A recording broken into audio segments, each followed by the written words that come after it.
baseball on a warming April day here on the banks of the mighty Ohio River.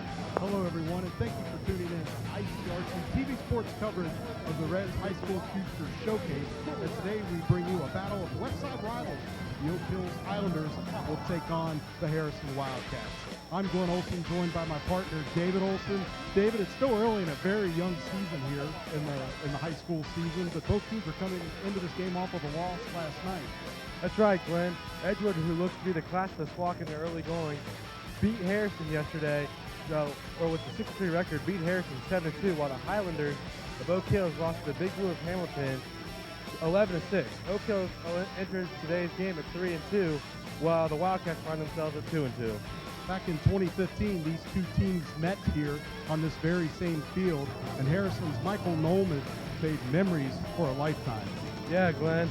I'm sure there's a lot of players on both benches dreaming of a similar storybook ending today. Back then, Michael Nolman came to the plate with the bases loaded and hit a walk-off grand slam to send the Wildcats to victory. So we're looking for some similar stories today, as David said.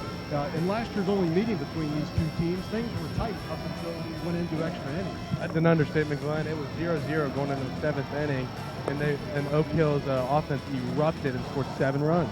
So a little bit of payback on the mind for the Harrison Wildcats as they face off with their rival from over on the west side. Not a lot of pitching starts at this point. Only 4 or 5 games played by either one of these teams at this point in the season due to cancellations with weather, wind, snow, lousy field conditions, whatever the case may be. But Connor Mays is making his start for the Wildcats. Yeah, Glenn, and it'll be his season debut. Last year he only pitched 2/3 of an inning, so he's very young, and I bet he's excited to be out down here at GABP to get his first start. Yeah, I can only imagine. And for the Highlanders, Griffin Kane has made 1 short outing in the season so far, but making his season starting debut today. Glenn, and like I said about our Harrison pitcher, Mays, he only pitched an inning this year so far and only pitched 2 innings so far, so both these pitchers will have to focus on playing in a major league stadium. Well, it truly is the opportunity to make a lifetime of memories for these squads, and we're looking forward to bringing it to you here with ICRC-TV Sports. We'll be right back with the opening pitch in just a moment.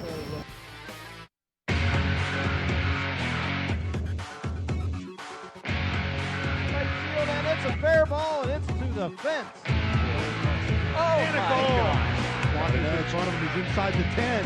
Oh, blocked from behind. Put off the glass, no problem at all. Fifth, one for the cradle. Got locked up. One guy that's got an angle on it, and he cuts back on it. Dead ball. And Krivak couldn't grab a ball. He's fly to right field against the wind. It's out of here. Buries it. We're tied at 19.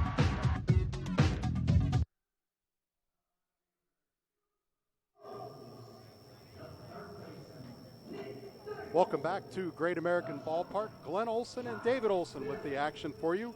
Also joined in the booth by Megan Pfeiffer, a Harrison High School alum, who's going to be helping us out with the spotting duties. We appreciate you tuning in to today's broadcast. The Highlanders are the home team and are currently taking the field for defense, being introduced by their hometown PA announcer. The Wildcats will be first to bat, David. Just a great experience being here in Great American Ballpark. You realize how big this venue really is, especially for a high school game that really can't pack the stadium the way a major league game does. Glenn, agree 100%. As we're like, yeah, the seats are empty, but the passion is big, and these kids are dreaming of this stage. They want to get to the major leagues, so this is a great experience for them to be able to play on the banks of the Ohio River on a beautiful spring Saturday after we've had a pretty crappy week with weather, Glenn. Yeah, it's nice to get blue skies and warming temperatures today after the frigid weather and snow flurries and hail and thunderstorms and the wide variety of other things we've seen this week. But to your point, the bottom line is they're still playing on a major league field. It's still 60 feet 6 inches from the pitching rubber to home plate. It's 90 feet down the baselines. We're playing with the ground rules here at BABP. Or at GABP, it's 328 down the left field line, 335 down the right field line, 404 to the straightaway center field, power alleys 379 in left and 370 in right. And as we talked about in the pregame, home runs are definitely doable with Michael Nolman back in 2015 jacking one over the right field wall. And not just jacking one, jacking a walk-off grand slam, Glenn. How many people get to say they've done that at a major league ballpark that played in high school? And these teams are getting the major league treatment, of course, using the dugouts that the Reds and their opponents use during the games. The regular ground crew on hand here to groom the field between games. This is game number 2 of 3 games to be played here at the ballpark this afternoon. Withrow played ahead of us. They played Hughes. With Hughes, excuse me, yes, and then a game still coming up afterward. But as part of this whole showcase, 80 some odd games to be played during the month of April around the city and even up into Dayton with a couple of games at Wright Stat for some of the northern teams in our market here.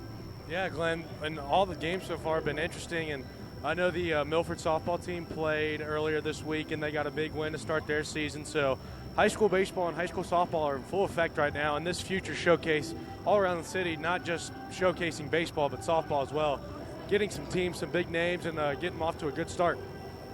Just a truly once-in-a-lifetime opportunity for many of these young men to come out here and play baseball on the Reds' home field. So we're just about to get set underway here from Great American Ballpark. Cooper McElroy will lead things off for the Harrison Wildcats. First pitch on the way, outside for a ball, and a little bit low, and we're underway. Pitching, of course, for the Highlanders is Griffin Kane.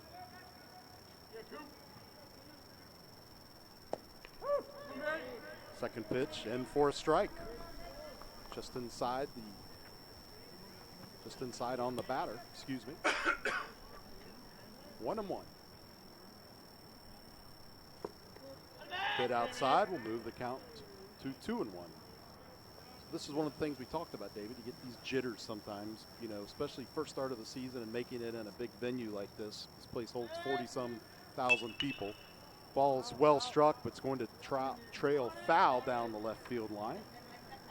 Just past the dugout in front of where the Reds Fox TV studio is, if you're familiar with the pregame show that takes place down the third base line here at GABP. Hats off to Tom Gamble, who organizes this event. Well hit ball, but it's going to be caught by the left fielder. So well struck ball, but 1 up, 1 down so far for Griffin Kane and the Highlanders.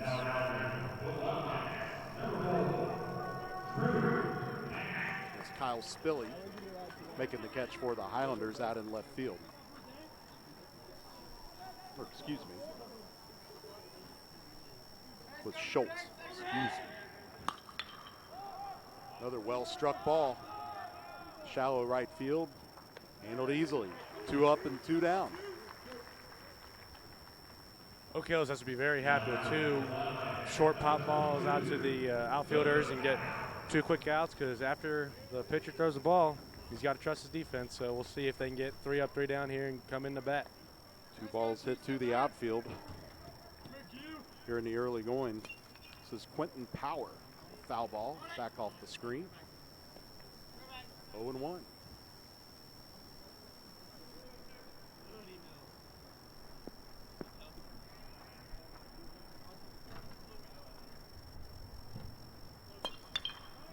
going to be hit to the shortstop. Routine ground ball. And in time. So 3 up, 3 down. Good start for the Highlanders defensively, David. Yeah, I agree, Glenn. And like I said, trust your defense. That was a great throw there by the shortstop and great finish there by the first baseman. And we'll see how Harrison comes out on defense, and we'll see how the Highlanders do here on offense. Spilly at shortstop, Murphy at first base for the Highlanders. We'll see what the Highlanders can do with the bat after a uneventful first half of an inning to start this game. 3 up and 3 down. Taking the dish for the Wildcats will be the junior Connor Mays. As we talked about, making his season debut. We're in the early going of April. Weather's not been cooperating.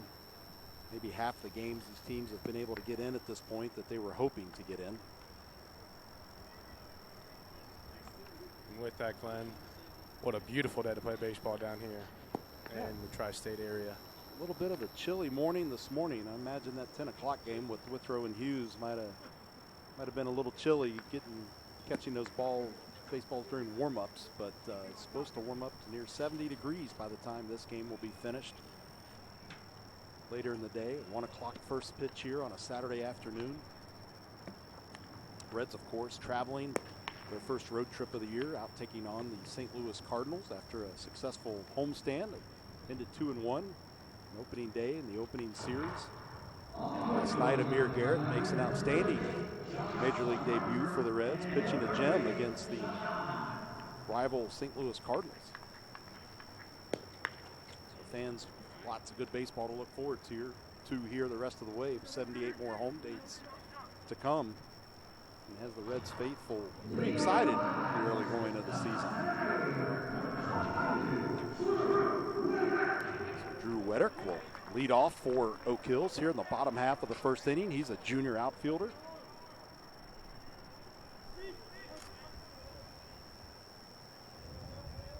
First pitch on the way. Inside, off the plate, 1-0.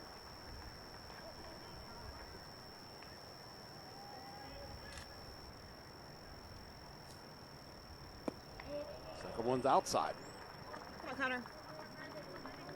Connor Mays needs to find his groove here.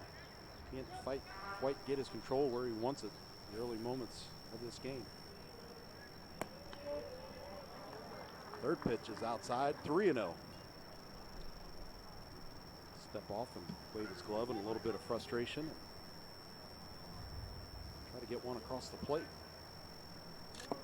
That one's outside. Oh, hit the outside corner though for a strike, 3-1.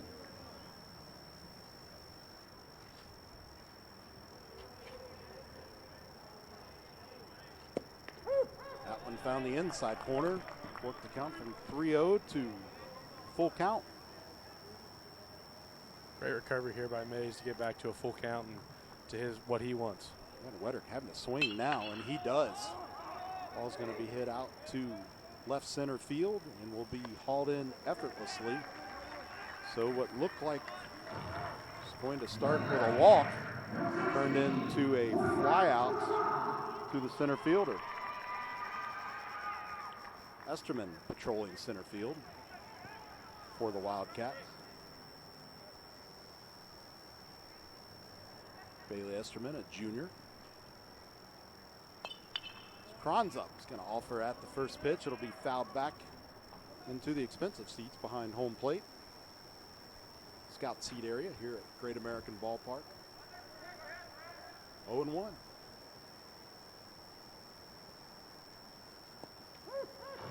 Pitch catches the outside corner for a strike. 0-2. Cron finds himself behind in the count.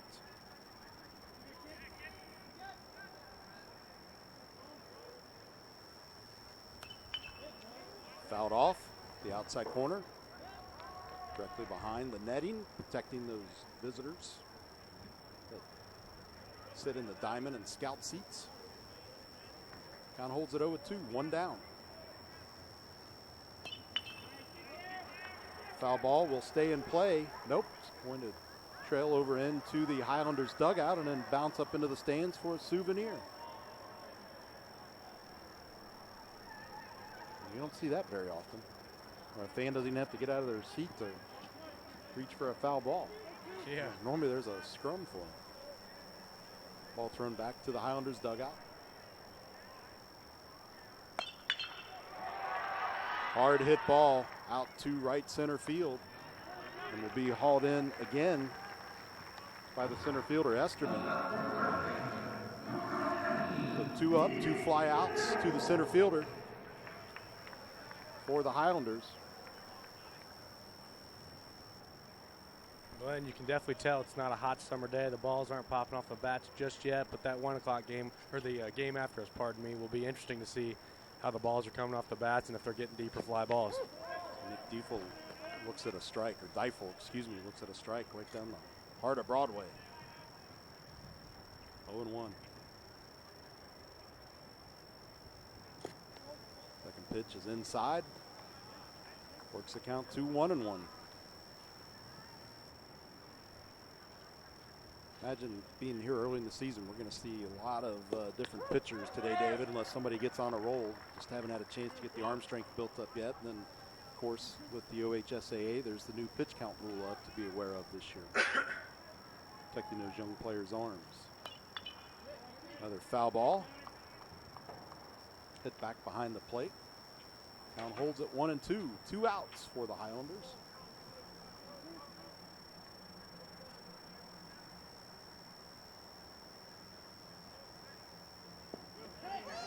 Pitch trailed to the outside, and he chased it for a strikeout. 10 more away from pizza, right, Glenn? Yeah, no doubt. Be nice to have a La Rosa stand open here in the ballpark today to feed these hungry masses. Good turnout by both schools. Lots of green down the third base side where the Wildcats have taken up residency in the visitors' dugout, and lots of red and black down the first base line behind the Highlanders in the Reds' home dugout. So again, thanks to Tom Gamble, the organizer of the Reds High School Future Showcase, and to the operations staff here at Great American Ballpark for making our crew's life a little bit easier and getting in and getting set up today. Setting up in a major league park, a little bit different animal than setting up in a high school field or college field. So. Especially, Glenn, with all the cords they got to run from Lord knows how many different places here. While we're at a high school field, they can run 1 or 2 cords. So great setup, great day. Hey, Kate. And let's play some ball. Hi, Kate. Just getting set between innings here for Wildcats to take their second cut at bat.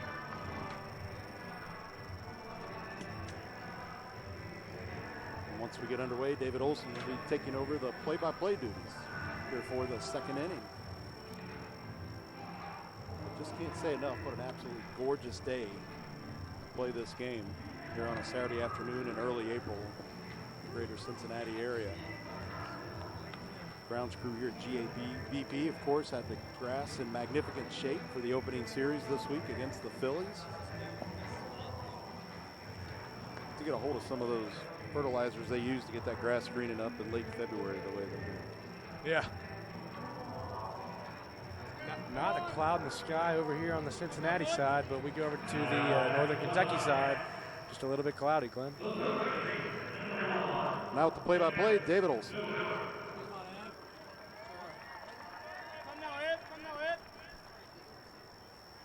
Wind up in the pitch.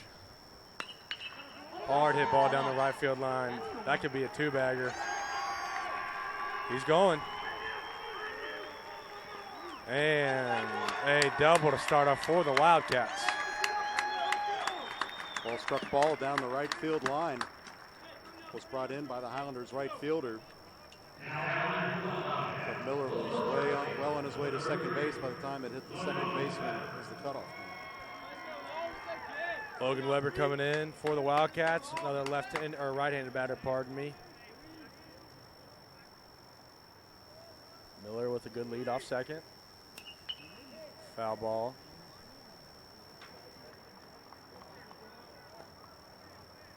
So with our first hit in the books today, Glenn, we'll see if the Wildcats can use it and start get on a run here going into the top of the second.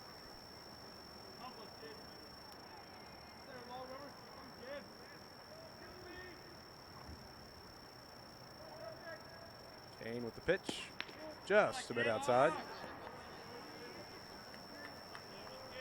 1-1, no outs, runner on second.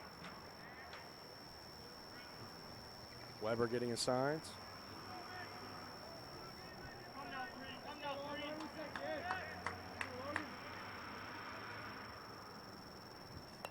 With a bunt by Weber.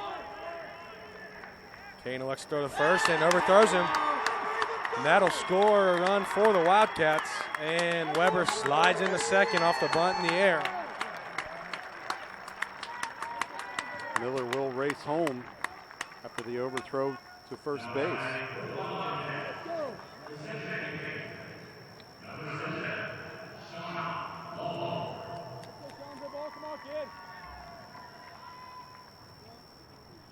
A well-executed bunt, David. Yeah, Glenn, that was put in perfect position down the third base line. The intent just to move the runner over to third base, but ends up bringing him home on the overthrow. There's some defensive jitters here for the Highlanders in the early going. Kane in the pitch. Just a bit outside, hit towards the second baseman, and will move the runner over to third. One out. Harrison leads 1-0. Runner on third. Routine 4-3 double plays hit right at the second baseman, but doing the job of getting the runner, Weber, over into scoring position at third base. We'll see if he can bring in another run here for the Wildcats to make it 2-0. One down. This is Joey Lawhorn. Foul ball. Back-to-back Lawhorns there, Glenn, in the at-bat for the Wildcats. 0-1. Kane gets a sign from his catcher. Comes set. And the pitch. Another bunt here by the Wildcats. It's going to be a squeeze. And they're gonna take the out at first, but Weber comes in to score for the Wildcats, making it 2-0 Harrison with 2 down. Here's a replay. Just another perfectly executed bunt, Glenn, and you have to be very pleased with the Wildcats and their bunting so far here in the early going of the game. Yeah, well executed and intent on getting that runner at first. Going ahead and letting that run score. Looked like it might have gone either way there, but Highlanders knew where they were going with the ball. Kane back to the windup in the pitch. Just a bit outside. 1-0. This is Bailey Esterman, a junior at the plate. Lined up in the pitch. Swing and a miss, Steve right on.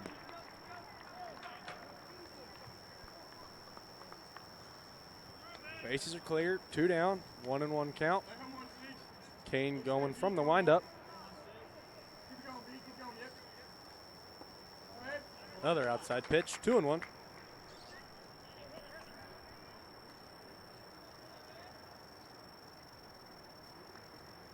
Two outs here for Griffin Kane. He would like to get out of this inning and limit the damage to just the 2 runs.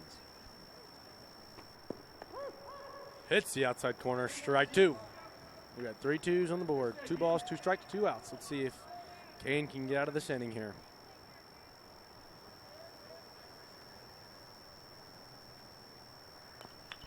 Foul ball. Staying at 2-2.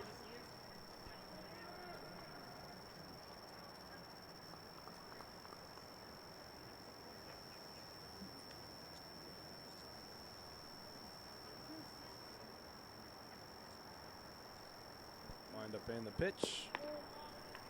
Just a bit outside.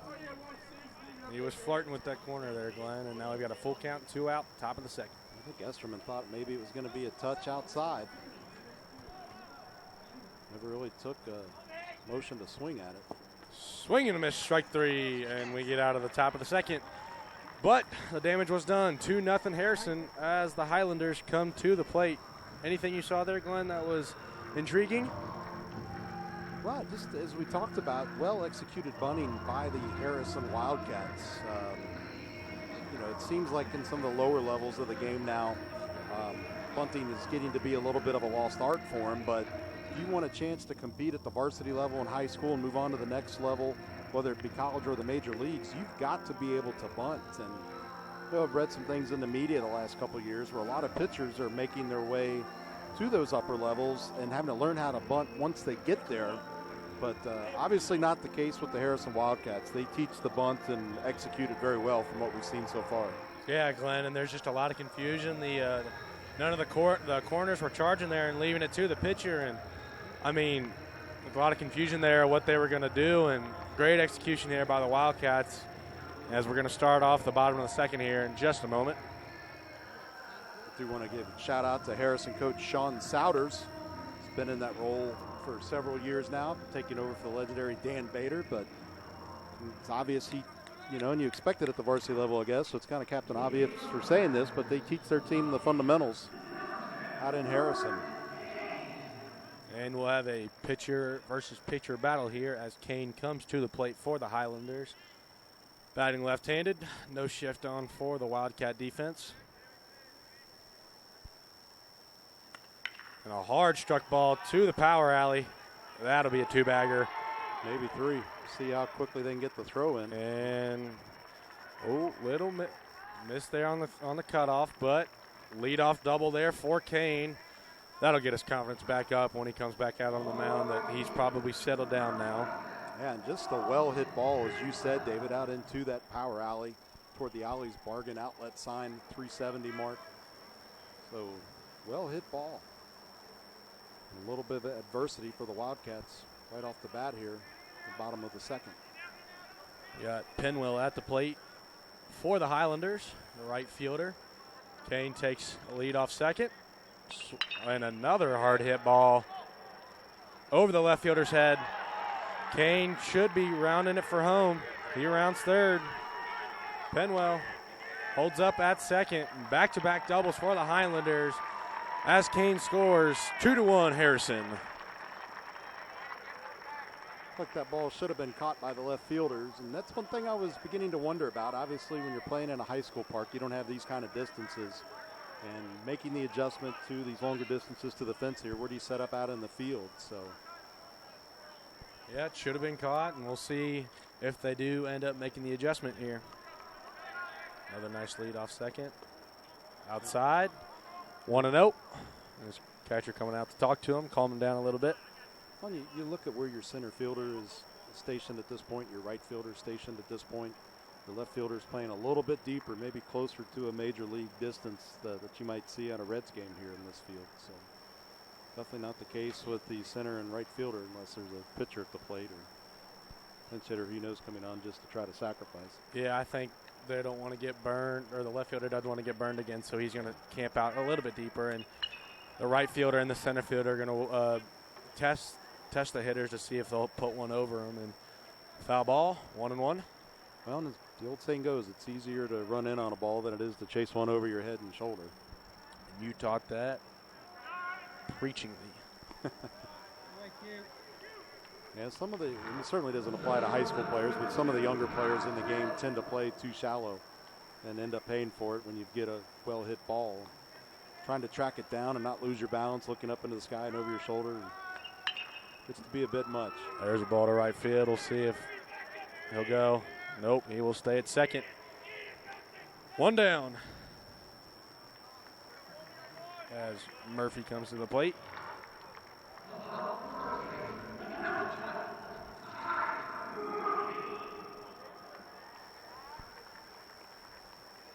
Austin Penwell, the senior, still stranded at second base, one away.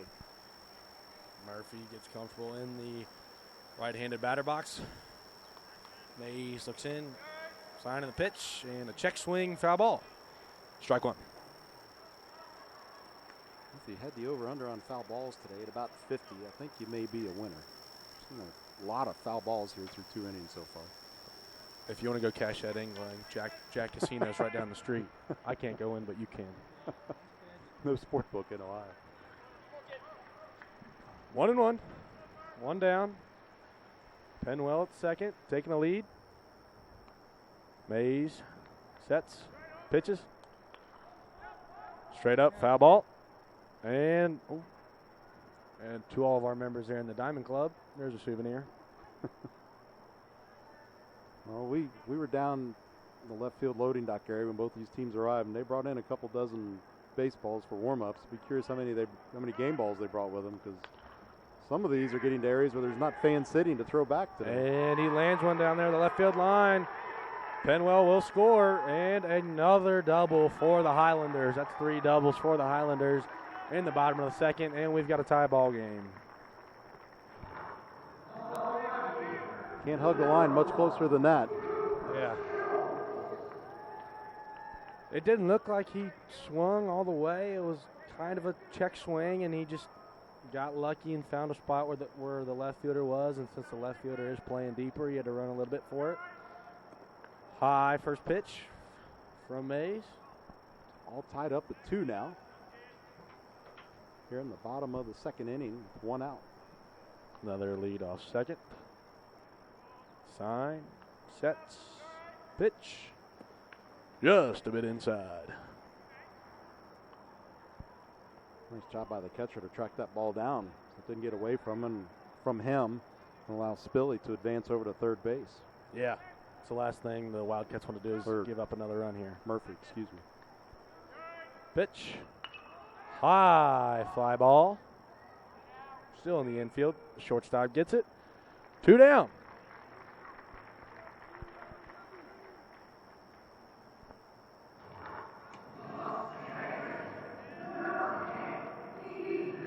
So Ethan Myers, the second baseman, will come to the plate. 2 down. Runner on second. Just a sophomore. We'll see what he can do here, as we have some experience with some sophomores, Glenn, in the ICRC community. Yeah. Strike one.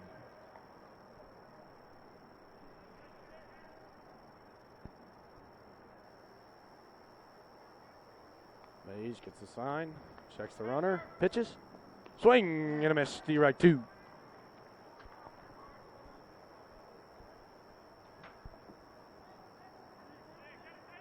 Myers. It's ready, sets, pitch. Fly ball to the gap.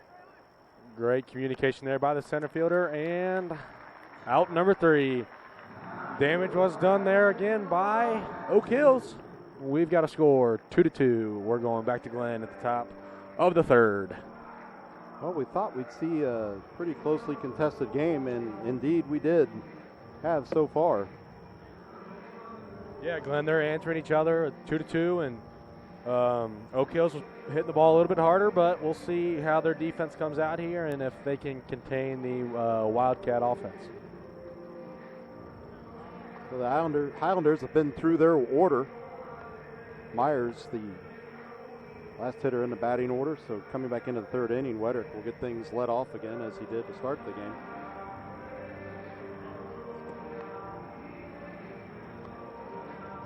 And Glenn, as of usually game day traditions here at Cincinnati, the Highlanders are wearing red and wearing the stirrups, while the Harrison Wildcats are in green and the long white pants. Griffin Kane will be back out on the mound.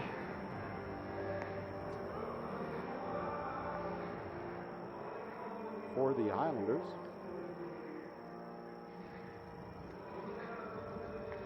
We're at the number 8 spot in the Harrison batting order. Coming up to lead things off, the senior Nick Vanderpool also plays center field. Had a lot of action here in the early going of this game. They're all tied up at 2. 1 hit for the Wildcats, 3 for Oak Hills. 1 error on Oak Hills on the overthrow at first base.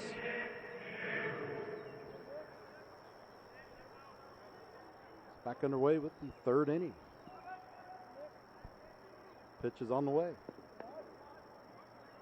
Missed just a bit to the outside.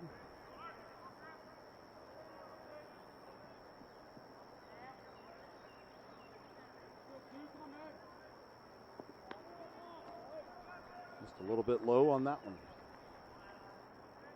2-0.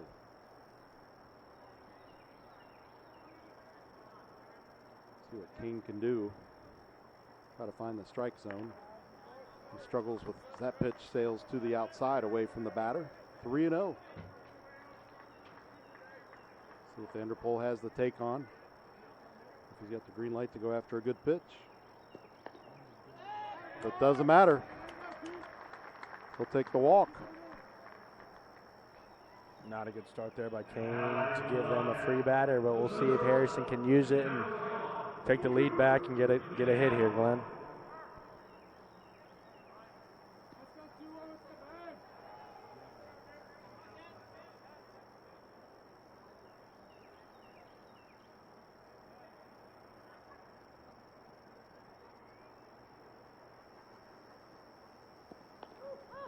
Pitch catches the inside corner for a strike.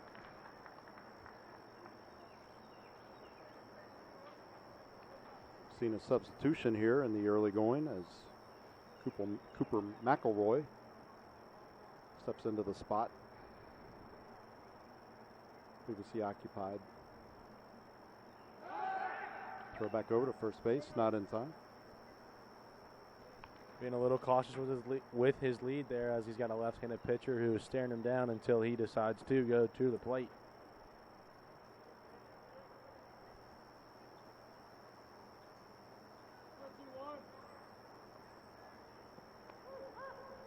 McElroy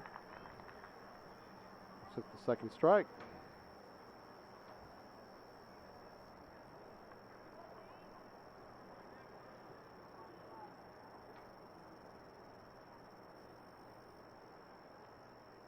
Throw back over to first base. A little bit of a high throw there from Kane, Glenn. That could have been dangerous if it was maybe 2 or 3 inches higher.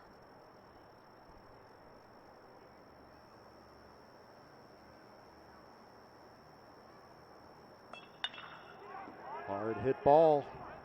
Center fielder tracking it down. Runner will retreat back to first base after getting a pretty decent lead after contact.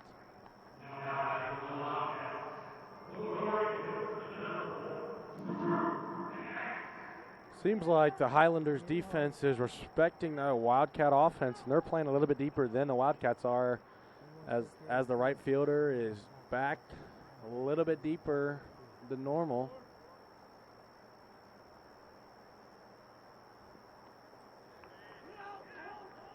Swing and a miss, strike one. We're back now to Drew Banks in the batting order, the number 2 spot. Wasn't a substitution by McElroy earlier. Apologize for the confusion. He is the leadoff hitter.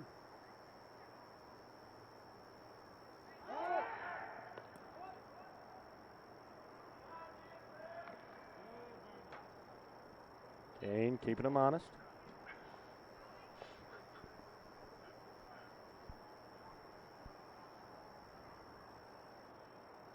Pitch is on the way with the 0-1 count. 1 down. Bit outside. 1-1.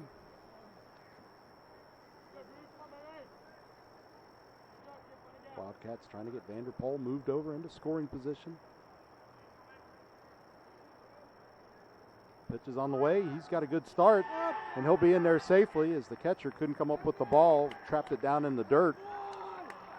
So Vanderpool with a successful steal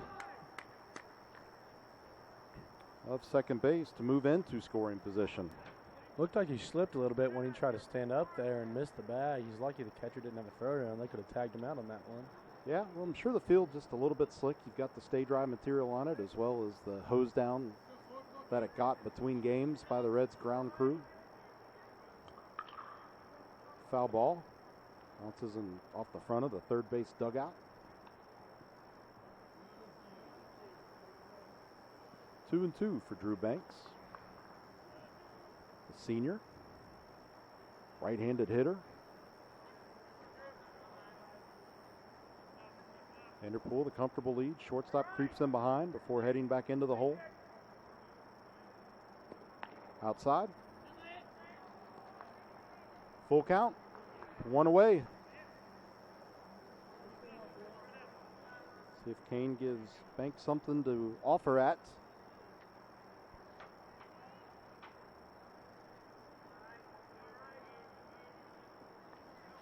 And a walk.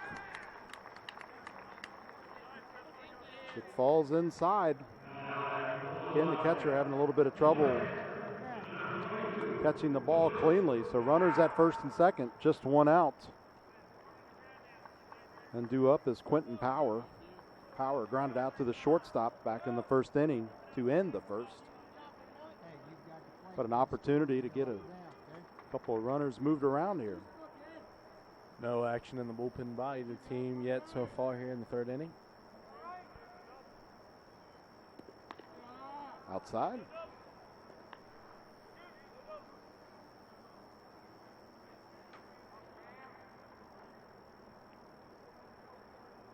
Again, a comfortable lead at second by Vanderpool. More conservative lead over at first by Banks. Swing and a miss. Sounded like a little bit of a tip. 1-1. Glenn, I believe we saw Vanderpool at the Harrison versus Mount Healthy basketball game, if I'm not wrong. Not surprised me. Harrison with a long, proud athletic tradition, multi-sport athletes. So I do believe you're right. Our umpires today, by the way, Doug Harmon and Andy Dillman. Harmon and Dillman getting the call. That'll be a thrill for those men as well to umpire a game here at GABP. Foul ball behind first base. 1-2. I think they might like it a little bit more than the Major League umpires, but that's just my opinion.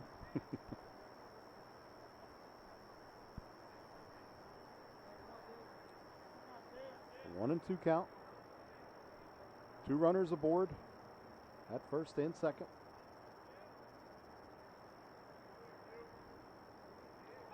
Going to throw back over to second base. Vanderpool able to slide back in under the tag. A little bit of awkward footwork there, it seemed like, on the throwback. Shortstop trying to get into position, runner trying to dive back. Ball's in foul territory and will fall just outside the camera well down the first base line. Glenn, I think he turned the wrong way there on that throw to second. I think he's supposed to turn around the other, like towards the other way, so like facing first base, turn around that way so he can throw it. But I could be wrong. Looked a little bit awkward on the throw. The foot, almost like he was tripping over his feet. Yeah, he could have hit that the cleat scraper on the back of the mound there when he threw it. So we'll see if he can recover off that if he elects to throw back to second again. Oh, good job by Vanderpool to get in though. Oh, for sure, it was a great throw. So ball moves the count to 2-2.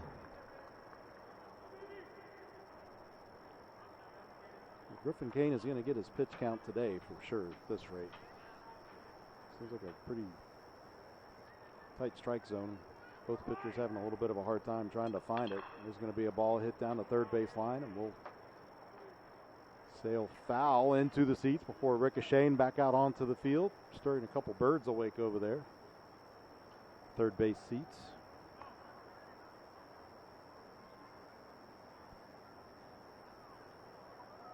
Lots of activity on this beautiful spring day in downtown Cincinnati. Monster Jam taking place next door at US Bank Arena today and tonight. Bringing a lot of people downtown while the Reds are away. I believe it's the start of the FC Cincinnati Season 2, and the Cincinnati Bearcats have the black-white scrimmage tonight. Lots of excitement in town this weekend, and the weather seems to be cooperating. So 2 down now after the strikeout of Power. Evan Miller, the senior, step into the right-hander's batting box with 2 away and 2 on.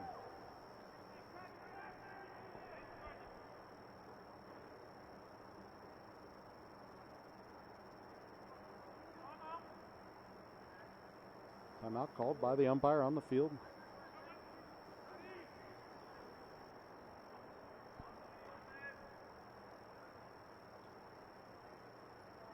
Miller awaits the pitch by Kane.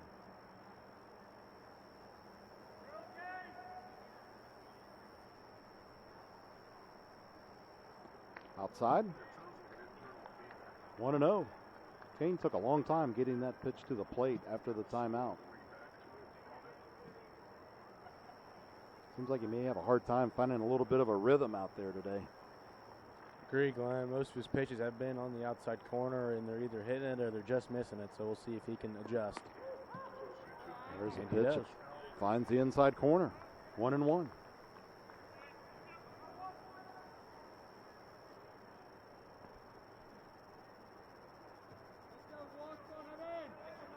Outfielders playing at a reasonable distance into the outfield for this cleanup hitter. Evan Miller, the senior. Count holds it 1-1.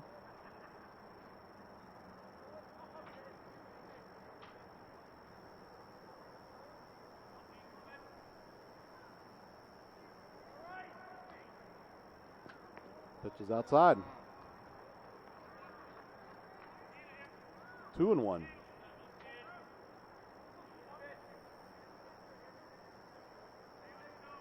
Ball Al Horn on deck. He grounded out to the second baseman. Back in the second inning.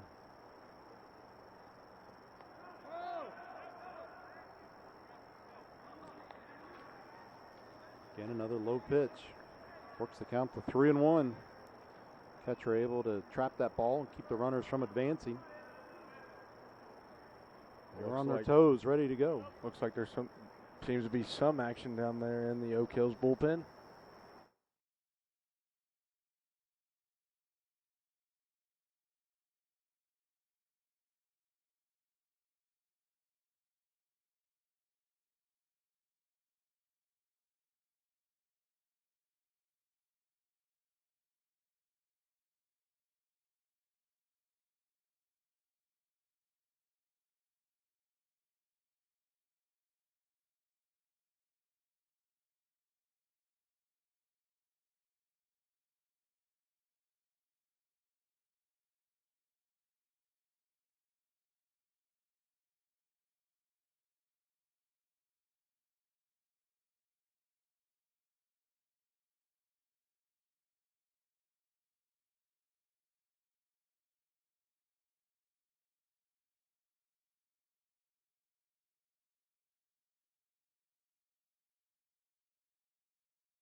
Able to get on base, so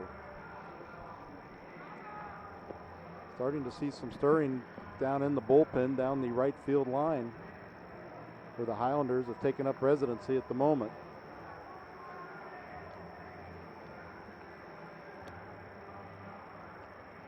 So early in the season, as we talked about, got to be concerned about getting a little bit of dead arm at this point, the number of pitches that a pitcher is able to throw here in the early going of the season, especially when he's struggling to find the strike zone like today.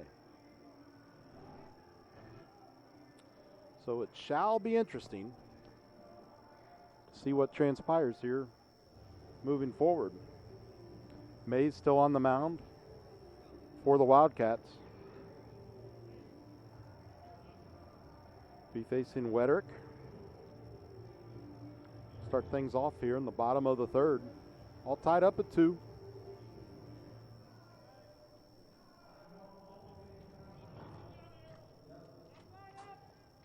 Those 3 men left on base have to sting a little bit for the Wildcats.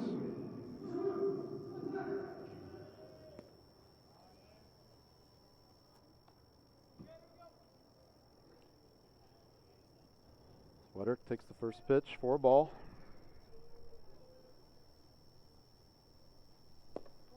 Second pitch will be outside for a ball as well.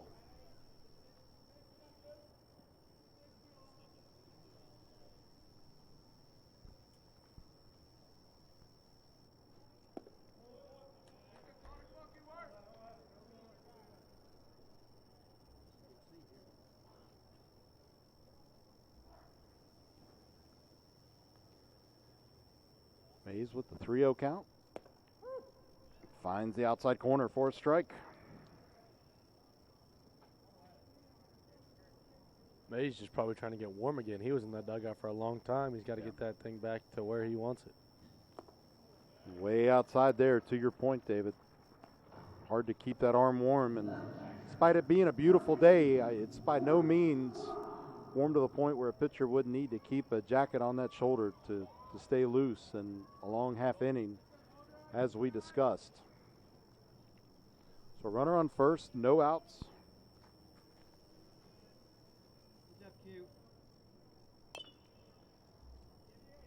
Foul ball.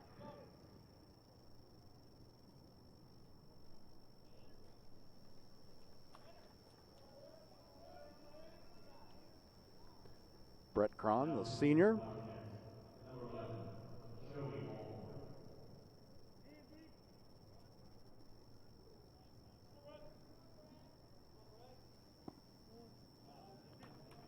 Pitch inside.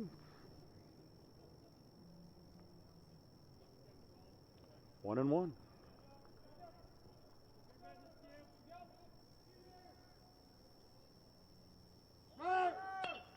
Runner was going, gets just underneath the glove of the first baseman.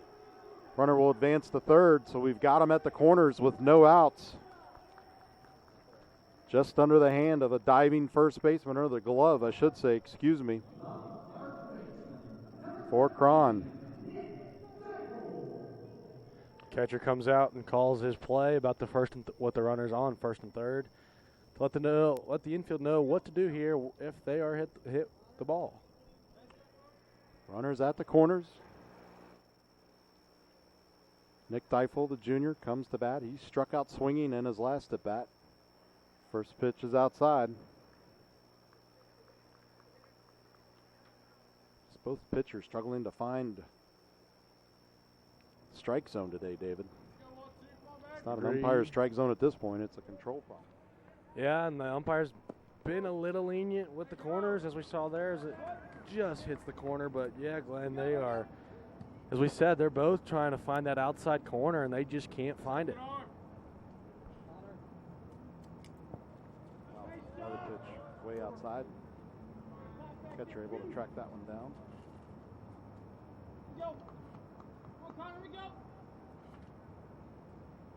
2-1 count for Nick Deifel.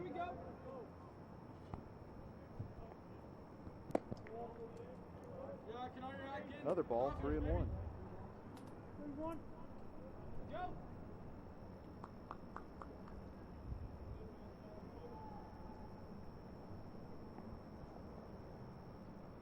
Pitch on the way, fouled back.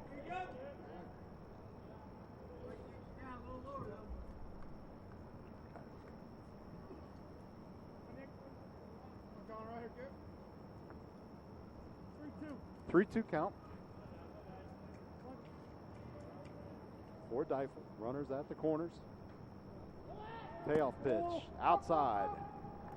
And we're back to bases loaded with none down.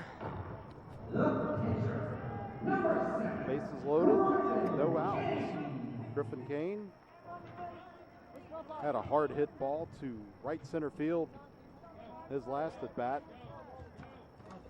Pitching coach for the Wildcats is going to come out.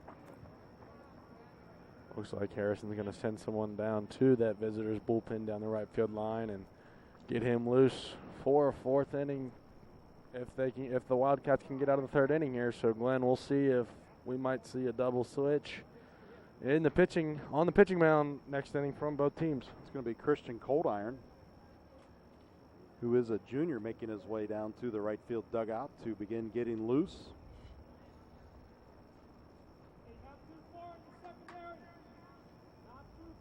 Connor Mays has his hands full now. Bases loaded and no outs. Here in the bottom of the third inning.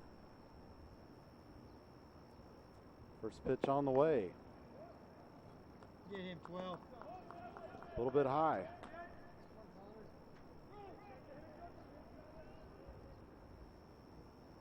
Let's go 1-2, say Connor. Come on, kid. Pitch on the way. High again. Finding the plate, but can't find the strike zone, David. Yeah, Glenn, it's just a little high. Just if he brings it down a little bit, we'll see if they can turn a double play here and get 2 with 1. Have to finish those pitches a little bit better. That one's outside. Yeah, I don't know if it's something with his arm or if I don't know. He just doesn't seem to be following through the way I've seen most pitchers taught, Glenn, and we'll see if he can at least get a strike here and not walk in a run. Well, yeah, just a little bit of a hitch in his mechanics, and you saw when he did strike through that last one, it was way outside. So, and a walk will bring in a run. So the bases remain loaded. 2 straight walks here. Mays has got to shake this one off, take a deep breath, recompose, and get one over the strike zone here and put his defense to work. Austin Penwell will come to the plate. Got 3 walks in the inning thus far, and then the one ball that was just underneath the glove of the first baseman hit down toward the hole at second base. We're going to have a conference out on the mound as pitcher and catcher talk things over and try to get Mays back on track. Highlanders lead 3-2 after the run was walked in.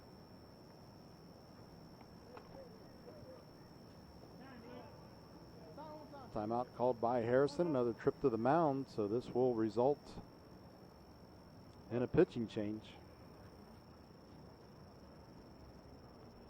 Defensive substitutions as well. Looks like the shortstop's coming in. Oh, just going to meet over with coach over on the third base coaching box. So Connor Mays will make an early exit here at GABP, but hats off to that young man. It could not be easy, as we talked about in the pregame, to come out and make a start in a major league stadium here early in the season. You're still trying to find your groove with your arm strength and your rhythm, so I'm sure there's better things ahead in store for that young man as the season progresses. But we will have a pitching change here with bases loaded and the Highlanders with a 1-run lead in the bottom of the third inning. 3 runs, 4 hits, 1 error for Oak Hills. 2 runs, 1 hit, no errors for the Wildcats. But the Wildcats pitching definitely the difference in this game at this point, David. Yeah, Glenn, and I didn't see anyone come in from the bullpen. I don't know if you did, but I believe It's Christian Coldiron. Did he come in Yeah. off the bullpen? Oh, Yeah. I can't. The greens messed me up. It's like he's wearing camouflage. So we'll see if he can get the Wildcats out of the inning here with 0 outs and the bases jacked. Glenn, what do you think the shortstop and third baseman were talking about to the coach down there?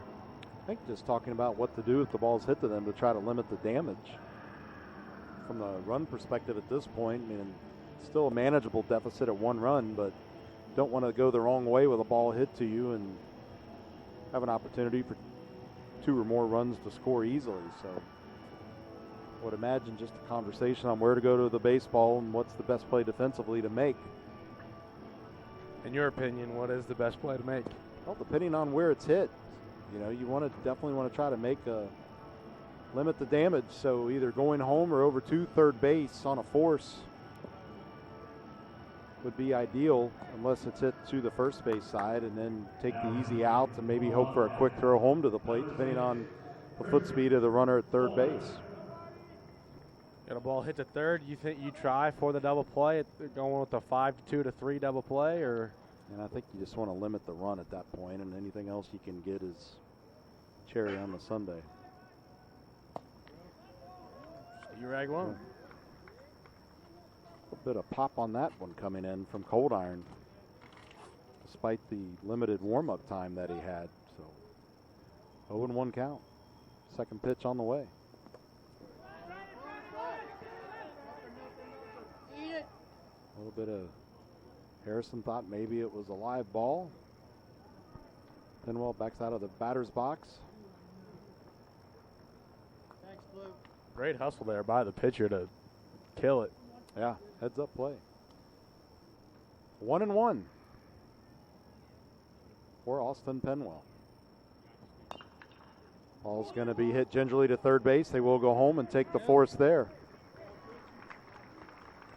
Great play there by the third baseman to get the first out of the inning and take out the run. We'll see if the defense can do some work again with 2 more outs to go. So 5-2 force at home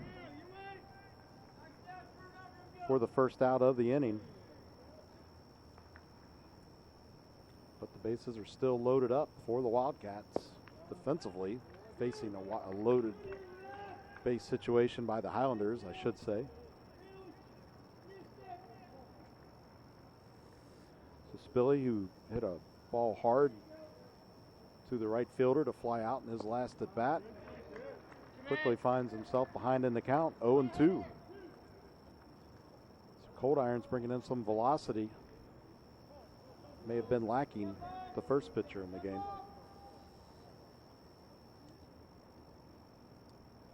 Looks like our left fielder has moved in a little bit for the Wildcats. Waiting to see if they'll put another deep one in the outfield. Spilly with another hard hit ball to right field. First baseman, right fielder all converging and just out of the reach of the right fielder. Great effort. Yeah, I mean, sure was. That was a long run for him. And it's Drew Banks. She said a long run for him. He called for the ball even though the first and second baseman were chasing after it, and just a little bit too far, as you're going to see on the replay, in front of the glove. That's a great way for him to call everyone off because he had the better angle. Not everyone's going to make that Willie Mays catch over the shoulder, so great way by the right fielder to call everyone off. Hit the third base and another force at home. So 2 away. Great bounce back here by the Wildcats while the bases were loaded to only have given up 1 run so far in the inning to get 2 forces at home and see if they can get them out of the inning here.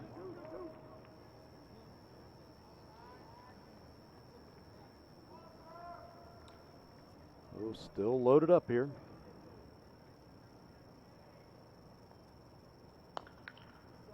Hit just past the third baseman, and that will stay fair. 1 run will score.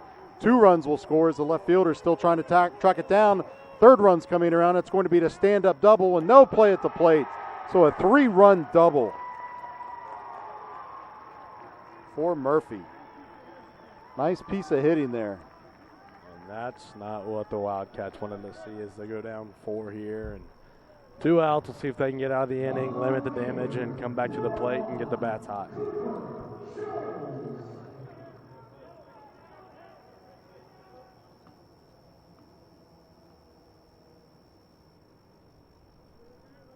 So 6-2, a 4-run inning. Now for Highlanders to break this game open.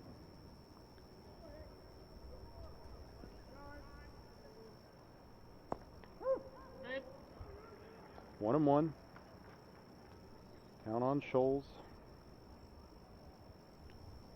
Cooper Scholes for the Highlanders at the plate. He offered at it. Gets behind in the count. 1-2.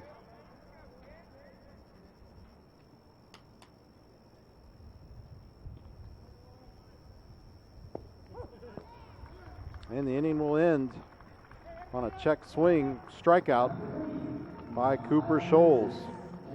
But nonetheless, 4-run score. And you remember, well, if you're my age, you remember back at Riverfront Stadium, they used to have a graphic on the scoreboard that said Hawks or Walks will haunt. And the Walks definitely haunted the Harrison Wildcats there, especially the top of the order. As 4 runs come in, and the Oak Hills Highlanders lead 6-2. 6 runs, 5 hits, 1 error for the Highlanders. 2 runs, 1 hit, no errors for the Wildcats. And here with the 4th inning of action again is David Olson.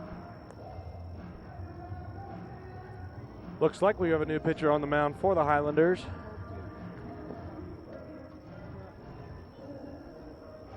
It's going to be Zach Woodrum, number 13.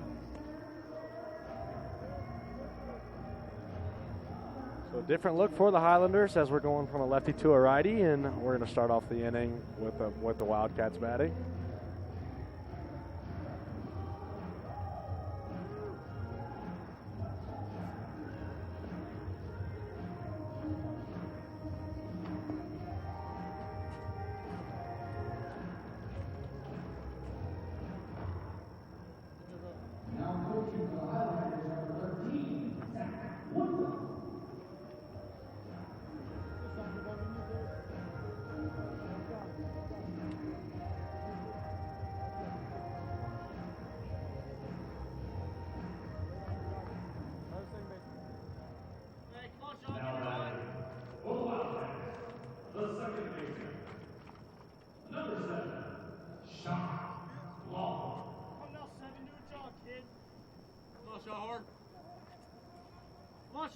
Number 5, batter in the order, Sean Lawhorn for the Wildcats.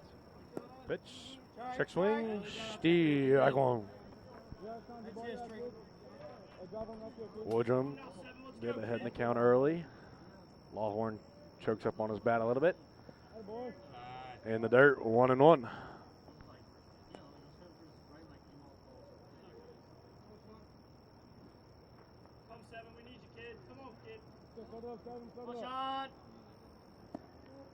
Another one outside. 2-1.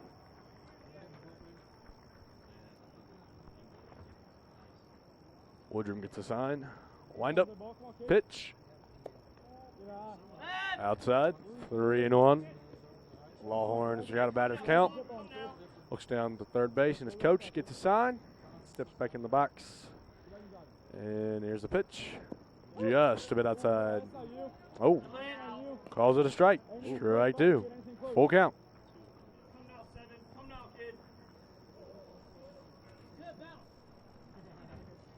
And the pitch. Foul ball. Back to the scout seats. Lawhorn staying alive here. Full count. No down. 6-2 Highlanders. Foul ball again. That one was deeper down the first base line. Able for a fan to get that and throw that back to the Oak Hills dugout. Get accustomed to a lot of foul balls in the high school game, but boy, it just seems like a ton of them here today. Yeah, and then everyone's got to go chase them down and throw them back. Oh, that's fine. They need to be mobile anyway, not sitting stationary for 2.5 hours, right? Yeah, might sunburn a little bit. Woodrum with the pitch. Ball 4. Sean Lawhorn takes first base on the walk. And his brother.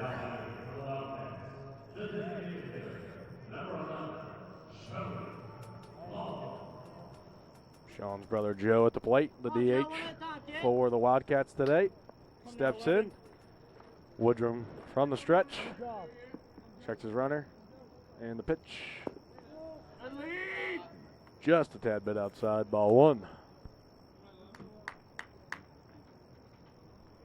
These relief pitchers, we've definitely seen the velocity increase, David. Yeah, for sure, Glenn. And both teams have to be pleased, and I think they got a little bit longer to warm up, and they were staying warm down there, waiting on the call, and a high fly ball to center field. Lawhorn flies out to the center fielder, and his brother Sean gets back to first base. 1 out. Cold Iron didn't have a ton of time to get loose. I think it took him longer to actually jog down toward the right field dugout than he had time to get loose down there, but then he was able to come out and take his warm-up pitches on the mound. But just a noticeable increase in the pop in the glove by these 2 relief pitchers at this point in the game. Yeah, I agree, Glenn. 1 down, runner on first. And a hard hit ball to third base. We'll see if they can turn 2. 5-4. Oh, they're safe both ways. Wow. Umpire called him safe at second. His foot must have been pulled off the bag. So we've got an infield hit. Runners on first and second. That was a great stab by the shortstop, and it looked like an out at second base. So we'll be curious if we have a replay on it to see what might have happened. I'm not sure if we do. And we do. Right on cue, my man J. Dud Oh, didn't field the ball cleanly, did he? yeah, it looks like he just trapped it and didn't have it in his glove. So we've got runners on first and second. First pitch was low, 1-0. We've got Nick Vanderpool at the plate. Vanderpool with a double in his last at bat, David. To that spot. And then The wherever left fielder respecting him a little bit up there and to left field. And here's the pitch. Outside. Lawhorn checks up about halfway to third and goes back to second. We've got a 2-0 count. 1 out. Top of the fourth inning. Woodrum gets a sign. Come on, man. Checks a runner at second base. Sets. Pitches. High. 3-0.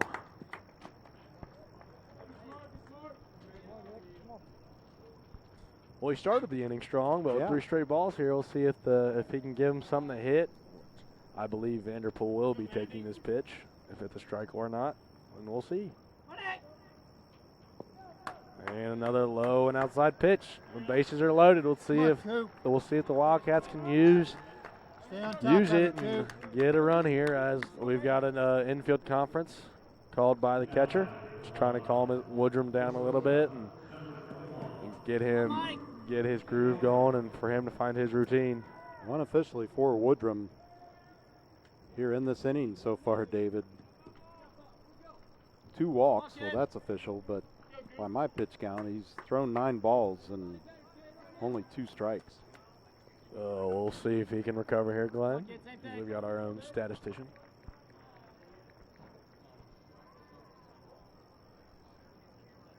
The velocity is there, but not quite the control. Again, it is early in the season, but got to throw strikes. Oak Hill's threatening to cut this 4-run deficit. Or Harrison, excuse me. Batting and pitch. There's ball number 1. Oh, pardon me, we have a substitution. Number 21 for the Wildcats. Oh, leadoff hitter. McElroy.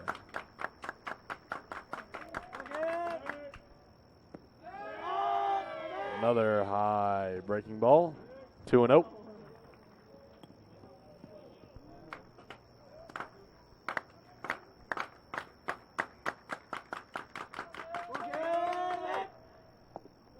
Ball 3. And another conference between the pitcher and his catcher. Still trying to find his groove. Oak Hills has another right-hander up, getting loose down there in the bullpen, as they had 4 POs sitting down there before the game, while Harrison had everyone in the bullpen or in the dugout. Excuse me. So we'll see if they keep their POs down there. We got a 3-0 count, 1 out. Bases are jacked. 6-2 Oak Hills. Woodrum steps off, recollects himself. No noticeable shift by the defense for this left-handed batter, David. No, and they're not playing in to go get the force at home, so they're okay with giving up 1 run.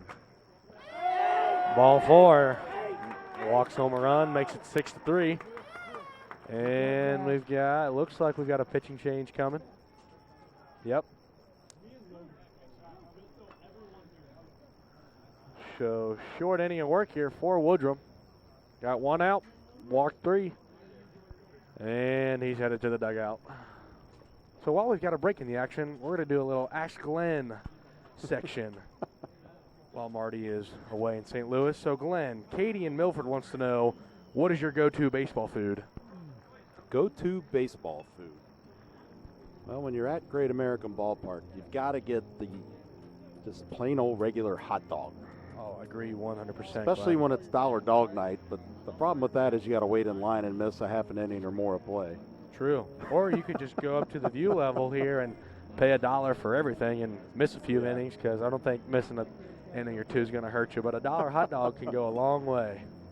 And, obviously it's a little bit different animal coming to the ballpark now compared to 10 or 15 years ago even with the gourmet offerings. Taste of Belgium came here last year. They're now in their second year at the ballpark. You've got delicacies like waffle fries, some healthier eating options as well.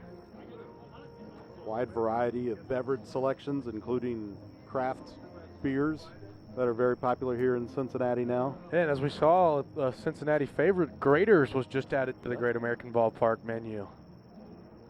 So it's been interesting to watch this transformation of Great American Ballpark from when it opened. I was not at the opening game here, but was in one of the opening series games here, and just a totally different animal now.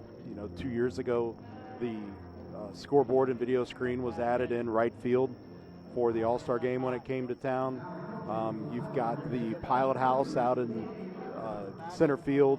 That's been another group area added the last couple of years. So just a lot of fun little character things added to this ballpark over the years by the Reds and Hamilton County to make it a truly great fan experience here at GABP. There's plenty of parking if you know your way around the maze of parking garages downtown. We don't even have to go north of 2nd Street here.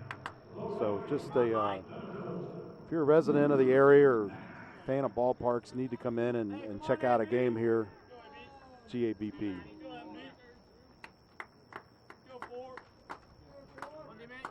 First pitch from our new pitcher. Ball. 1-0. Bases are loaded. 1 out. Right-handed batter Drew Banks in at the plate. And a ground ball to third. Force it home. Will throw it home and get the out. 2 down. Bases are still loaded as they allow the runner to get to first.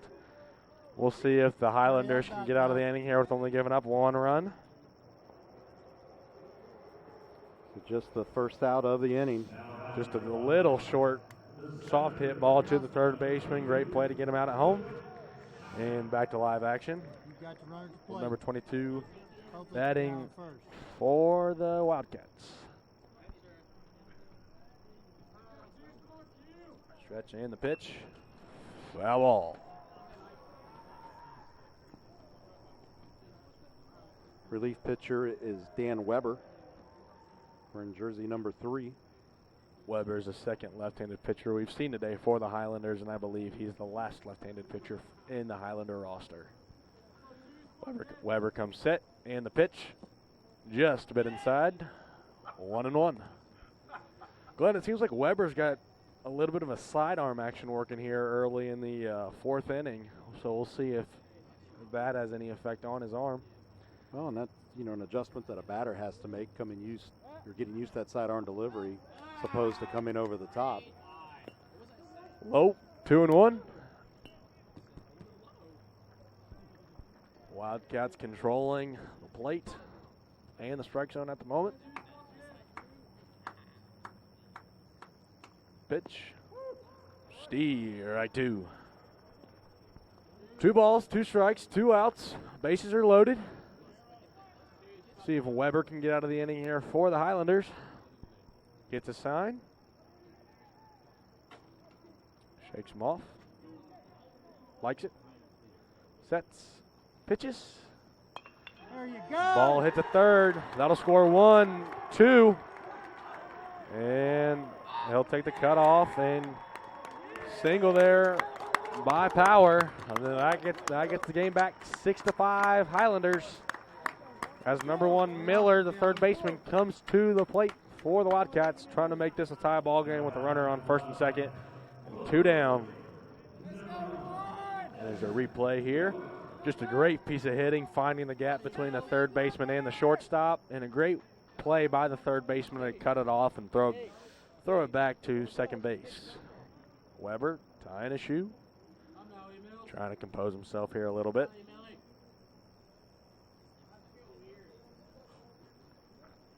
Takes his footing on the mound. Looks into his catcher for a sign. Likes it. Sets. Pitches. Another hard hit ball to the outfield, and that'll do it for the top of the 4th. But Harrison strikes with 3. 6-5 Highlanders as we're coming back for the bottom of the 4th inning. Wildcats hitting the cover off the ball. Just great play by the right fielder there to end the inning, Glenn. Yeah, it sure was. A nice comeback by Harrison in their half to cut this deficit down to 1 run.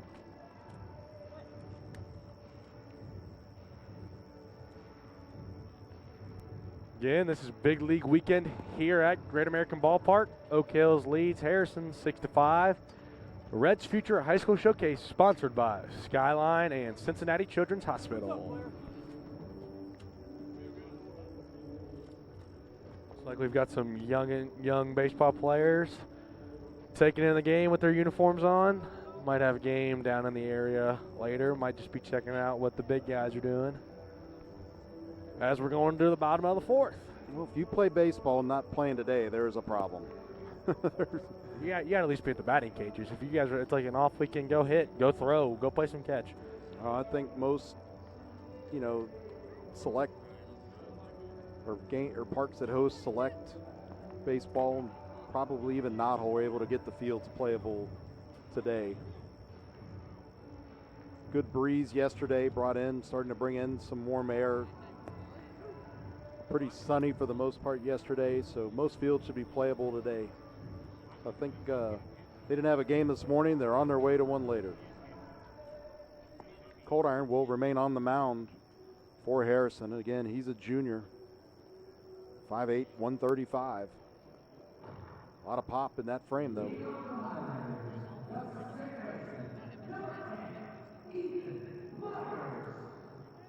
Ethan Myers, second baseman for the Highlanders, coming to the plate at the bottom of the 4th. Harrison from the windup. And the pitch with a hard hit ball right up the middle, and a great effort by the shortstop, but just under the glove, and a leadoff single for the Highlanders. It's going to take us back to the top of the order with Wetterick now. Wetterick with a walk and a fly out to center field earlier in the game. So that puts Wetterick at 0-1 for the day. Here's a replay, just a hard hit ball right up the middle and just under the glove.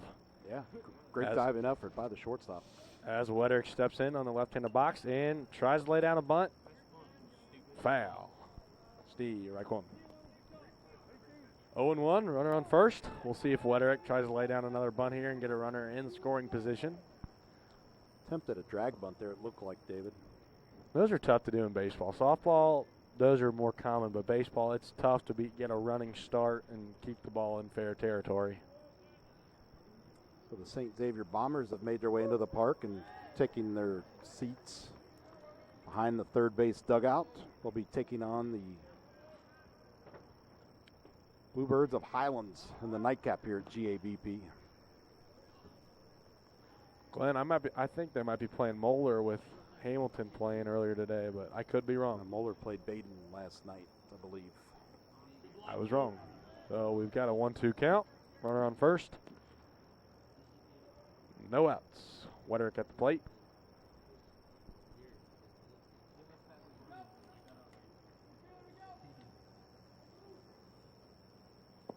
Just a bit inside. 2-2. Good pop by Cold Iron, as we've talked about, but just struggling to find that strike zone. Checks his runner. Another ball. Full count. Last two pitches have been inside, well off the plate.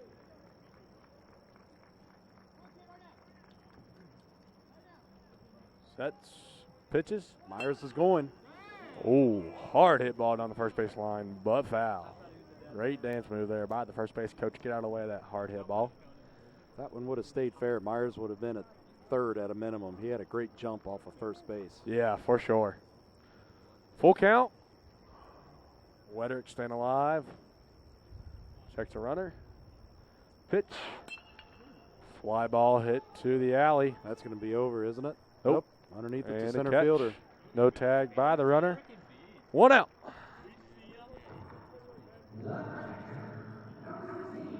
So Wetterick now is flown out to the center fielder twice in this game, in his first at bat in the first inning and now here in the fourth.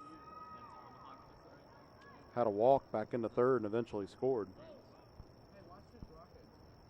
And checks his runner. Ooh, nice snag by the first baseman there to keep from the overthrow. Yeah, that was a great job of hauling that one in by Weber over at first. Fine, sets, pitches. Runner's running. And again, foul ball. 0-1.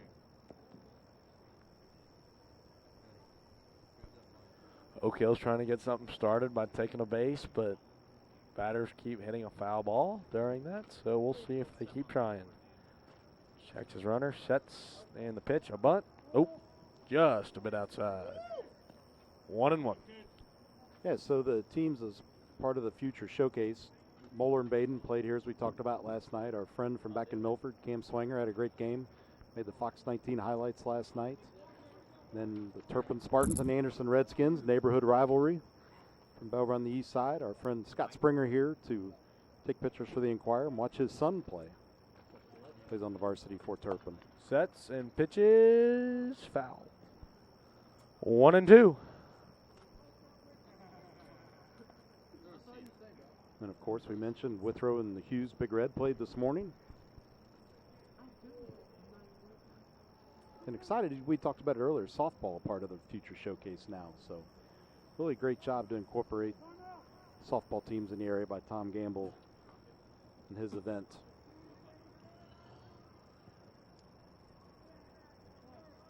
2-2, 1 out. Checks the runner and the pitch. Foul ball again. Great way to stay alive there by the Highlanders. Takes a deep breath, steps in the box. See if he can move his runner over to second or get him to score on a deep hit ball. Outside. Oh, the runner's going. Nobody at second. And he's an going to overthrow. third. Yep. Better get down. Not a smart throw there by the catcher with no one covering on second, Now but heads up base running. Well, I don't know if it wasn't a smart throw. Your defense has got to stay awake on that. I mean, don't have time to orchestrate every throw down to second base. There's got to be awareness of the game around you, right? Yeah. Here's a replay of that. And just shortstop went to cover and was too late. Let the runner get to third. So now we've got a runner in scoring position with 1 out, a full count. And oh, wow. Called third strike.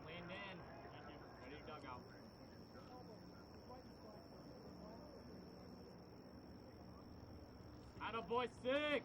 all right, that's a K. One, if we can get a replay of that, I'd like to see the lean in, but we'll see how that goes. 2 down. You hear it from the Highlanders faithful down the first base line here. Very displeased with that, and we've got 2 down. Highlanders up 1 with a runner in scoring position at third base, bottom of the 4th. Back to the windup. Pitch. Strike one. Deifel. The junior. Inside. 1-1. Deifel with a strikeout swinging and a walk. Back in the third inning. Wind up in the pitch. Another one inside, but he wasn't in the strike zone that time. 2-1. 2 down. Beautiful Saturday afternoon at Great American Ballpark, downtown Cincinnati, Hamilton County, Ohio. Great day for baseball. Strike 2. Just a light breeze, not enough to move the flag out in left center field. Some of the bunting moving out in the right field area, and we feel a little bit of a breeze here at our perch behind home plate in the TV box.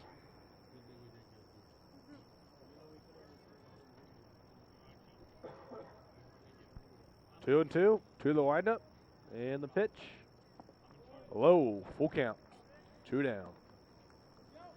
We'll see if Harrison can get out of the inning without any damage done and get back to the plate and a hit. And here's the pitch. Just a bit inside.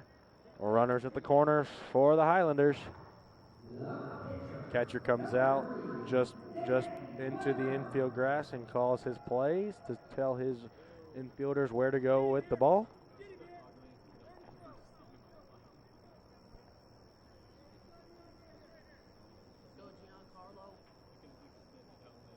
We have Woodrum to bat here for the Highlanders.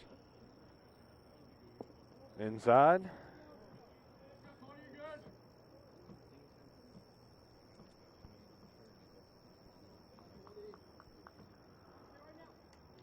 Actually, Dan Weber. Weber, pardon me. Sets, pitch.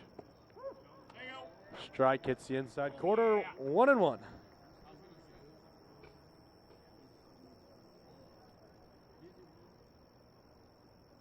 Oh, runner gone. Oh. What do you do? We got a pickle. Do we? Well, he's running after Well, him. you get an out, you get out of the inning. And there it is. And there it is. Wow. Not heads up running there by the Highlanders, but heads up defense by the Wildcats as they escaped the bottom of the fourth without anything. Here's a replay of it. Just he wasn't set, and he was halfway to second base. Great way to chase him down there at first and get the out and not give up a run as the Wildcats will come back to the plate. And Glenn Olson will take over the play-by-play. Well, in that situation there, Cold Iron had his pick of where he wanted to go. He could go home, which probably would have been the more difficult play, but he wisely made the play between first and second, as you saw on the replay. So a little bit of an oops moment there by the Highlanders. They lead 6-5 here after 4 innings. Weber back on the mound for the Highlanders.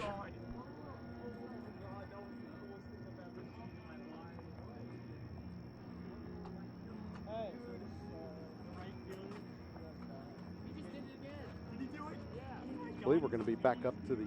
What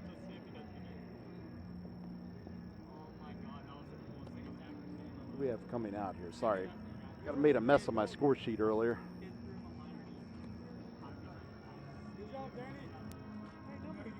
Harrison enters the top of the fifth. 5 runs, 2 hits, no errors. Oak Hills comes in 6 runs, 6 hits, and 2 errors. Spring trading for baseball announcing as well. It's all good. It looks like we're going to have Lawhorn. That's actually going to be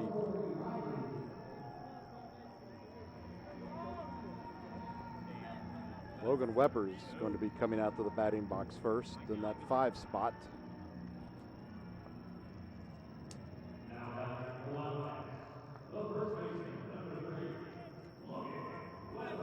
Weber versus Weber here. Mounding at the plate. See if Harrison can get back in the game and tie it. Outside. That's a great eye, 3. Weber scored back in the 2nd inning. Reached base on a fielder's choice in the 3rd. Now facing a 2-0 count. A little bit of high. He's going to work at the 3-0. Glenn, great job by Jason Dudley of getting a microphone down on both dugouts. I love hearing the commentary, what's going on down there and how they're feeling. Outside. Another walk. 4 of them, baby. I don't boy 3.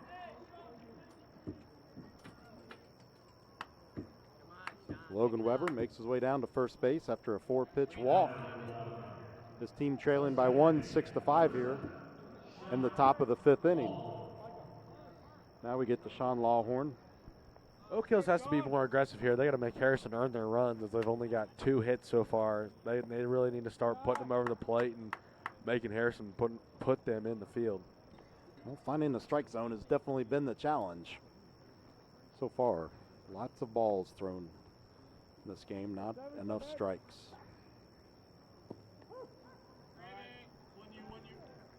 Caught the outside corner. 1-1. Those pitchers just love the outside corner today, Glenn. Yeah, you definitely don't want to serve one up right across the middle. The problem is they've been missing it more than they've been hitting it, I think. Throw over to first base. Just precautionary, no real threat. Keep them honest kind of throw. But then we're done. Let's go 7. There's a strike.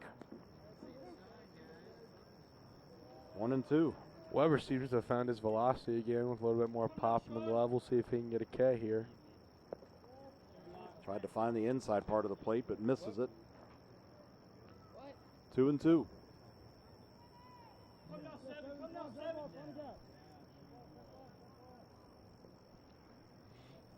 Step off by the pitcher.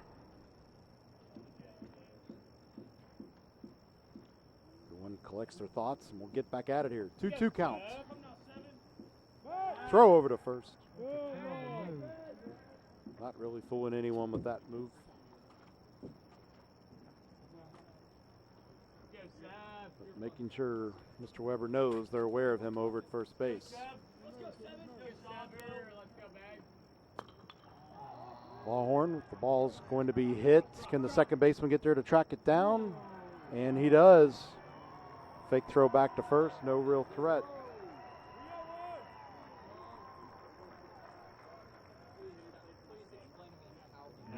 So a great job by the second baseman to track that ball down. Secure the out.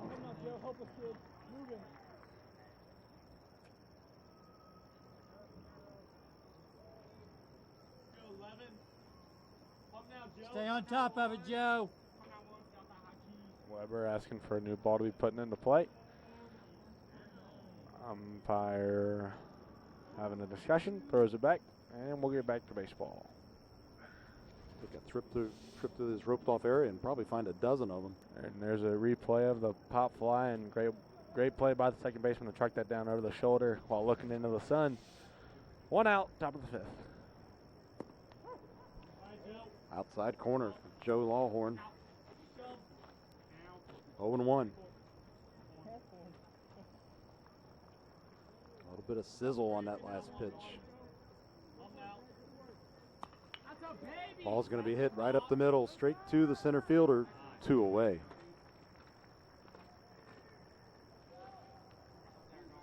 Our center fielders have seen a lot of action for both teams today on hard hit balls out there in the center field area.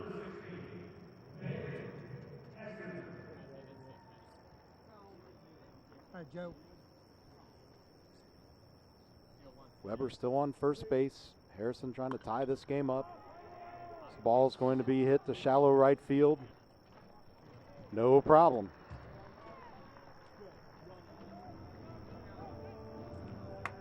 So we had unassisted flyouts to the second baseman, the center fielder, and the right fielder to end the Harrison threat as Weber is left stranded at first base. He's coming. No runs, no hits, no errors. Score holds 6-5. 6 runs, 6 hits, 2 errors, 4 kills. 5 runs, 2 hits, no errors for the Wildcats heading into the home half of the 5th.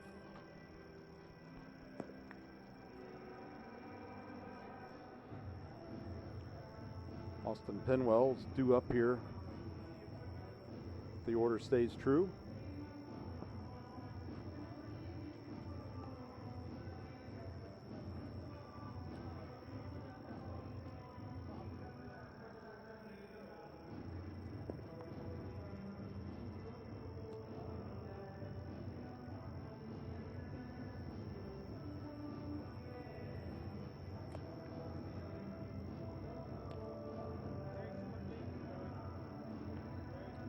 Will be Dan Weber coming up to finish his spot in the order after the pickle ended the last inning for the Highlanders. Weber gets a fresh count to start with after working to count to 1-1 in his last at bat before the out was made on the pickle.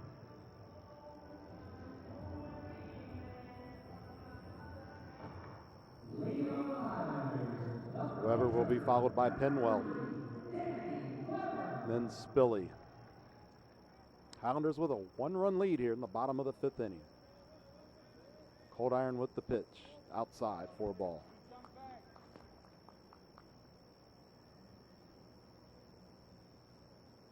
Cold Iron trying to work quick. Wind up. And the pitch. Hard hit to first base. That'll be an unassisted ground out by the first baseman for the Wildcats. Drew Weber. Around the horn they go. Austin Penwell comes up having scored twice in this game so far. Had a hard hit ball down the left field line back in the 2nd inning. Then reached on a fielder's choice back in the 3rd.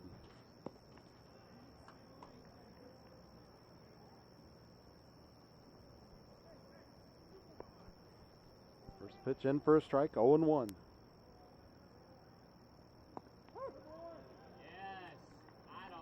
Cold Iron's finding a little bit of a groove here, 0-2 on Penwell.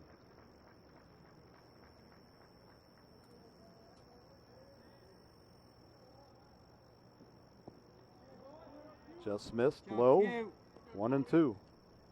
Great block, the way to get down by the catcher there for the Wildcats.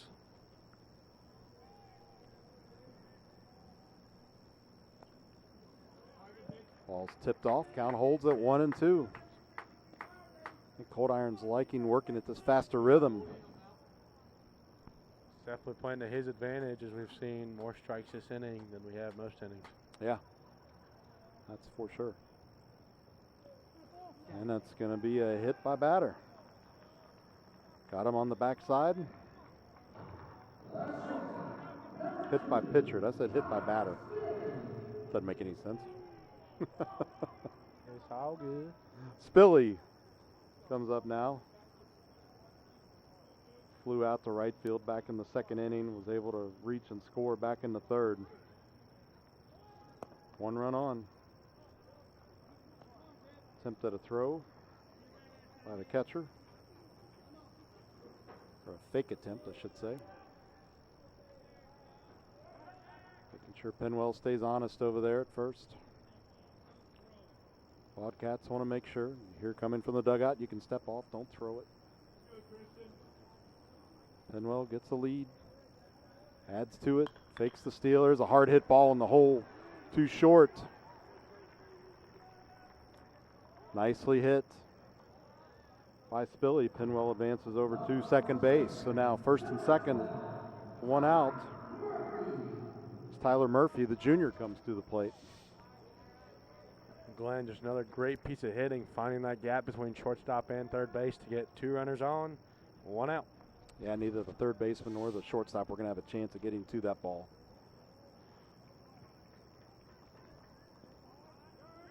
Murphy with a chance to do some damage here. Takes the first pitch for a ball.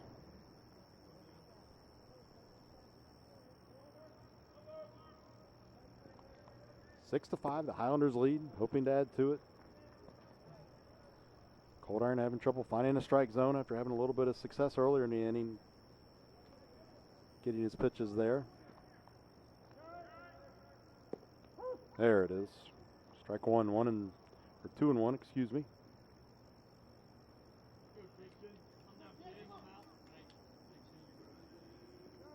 Pitch on the way by Cold Iron. Inside corner, 2 and 2.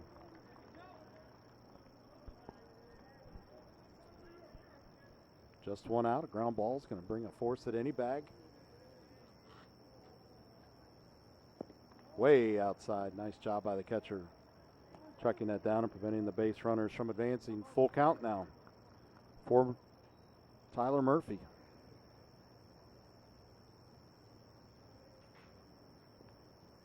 Pitch. Foul ball. It's like a changeup. Yeah.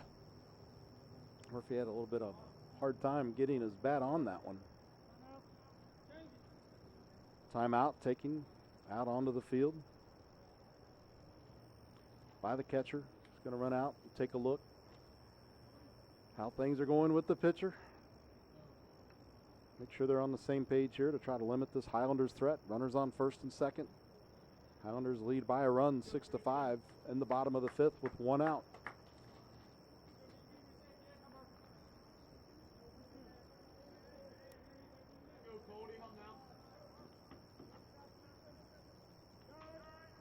Here we go, the pitch. Little chop swing to the shortstop. He'll take it. No, couldn't get the force at second. 1 run will score. I believe he got the force at second, Glenn, because it was on the change from glove to hand. So they did get the force, but they did allow a run to score.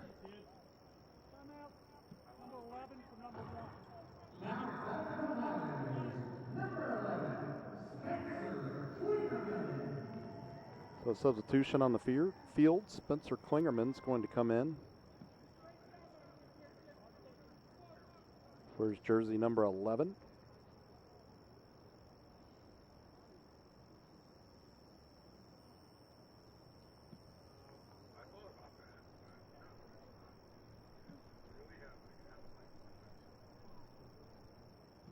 Two away now.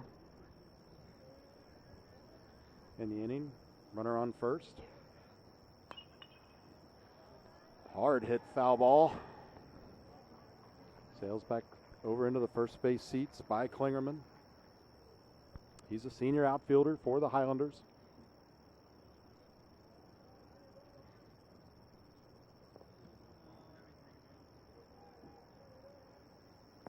Outside. 1-1. 2 outs. Murphy remains over on first base. Outside. 2-1.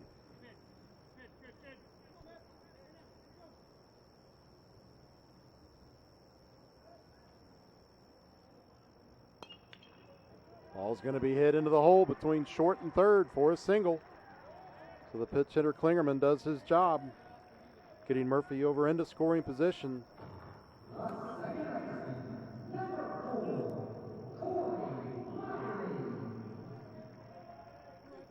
Corey Miley comes to the plate. Nobody down in the bullpen for the Wildcats, so just a mound meeting to see what they're going to do here with 2 outs and 2 runners on. Yeah, you want to get out of this inning is the idea. You try to get the game over into the hands of Cooper McElroy. The situation warrants it. Oh, we will have a new pitcher here. Couldn't see him behind the green screen down there in the bullpen. Oh, no, coming off the bench. It's going to be Joey Lawhorn coming in to pitch.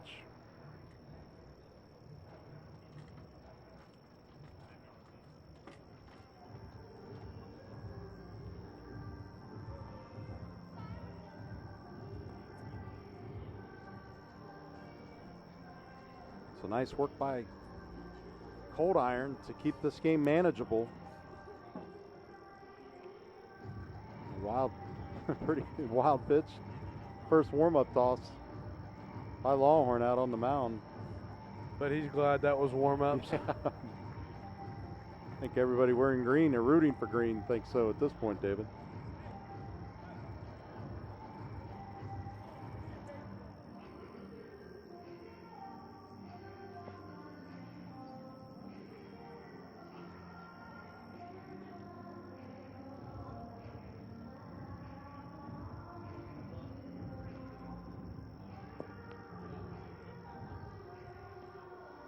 Well, Cold Iron did the job, keeping it manageable. Just a 2-run deficit at this point. In the bottom of the 5th inning with 2 outs. Joey Lawhorn will come on to try to get the Wildcats out of this inning. Lawhorn listed on as the long reliever. The lineup provided by Harrison. Head coach Sean Souders, his assistants Dan Roberts, Chase Stevens, T. McMillan, Dub Hotop, Devin Dennis, and the trainer James Buddy. Wildcats with a 2-1 overall record, or 2-2 overall record, 1-1 in the SWAC, Southwest Ohio Conference. At this point in the season.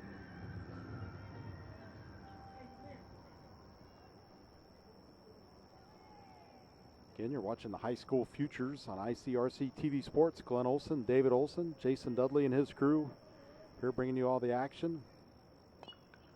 Megan Pfeiffer trying to keep us honest here in the booth. All these foul balls and not one even close to coming back up here. It's the difference between high school and the major leagues, right? Oh, yeah. Got those open windows. And as we're over here next to the 700 booth, I think Marty might have a foul ball certificate hanging up. Yeah. Oh, an offering but no swing. It'll stay a ball, 1-1. For Miley. Hitting at the bottom of the order. Go ahead, David. Does it work for the high schoolers too? As if somebody hits the Toyota sign, do they win the truck if they get a hold of it? Don't think so. I'd like to see somebody take a belt at it and get it up there, though. Yeah. I think that truck's been there at least 5 years. I don't think anyone's ever hit the sign. No, but the Reds do a nice job of donating that to a worthy nonprofit organization out in the community each year. I think some fire departments have won it in the past and so on. So great job by the Reds and by Toyota too. It's going to be a force at third base, hit sharply to the third baseman, and that will do it. So at the end of 5, Oak Hill 7 and Harrison 5. Still anybody's ball game at this point, David. Yeah, Glenn, 100%. The bats will start getting hot here soon as we're getting here late into the game, and as Oak Hill comes back out on defense and Harrison goes back on offense, we'll see if Harrison can get the bat started and tie the ball game up or take the lead. So we back to the top of the order for the Highlanders in the home half of the 6th. It should be seeing Vanderpool come to the plate here for the Wildcats.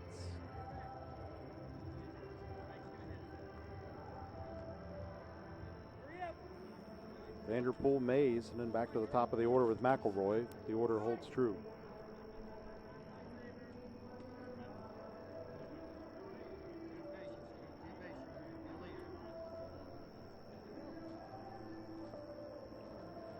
Going to have Weber staying on the mound for Oak Hills.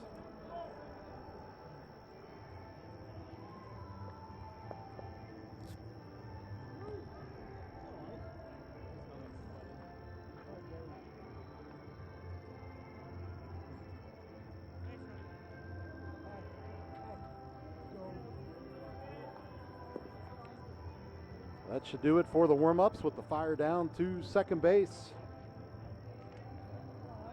Come on, Ike.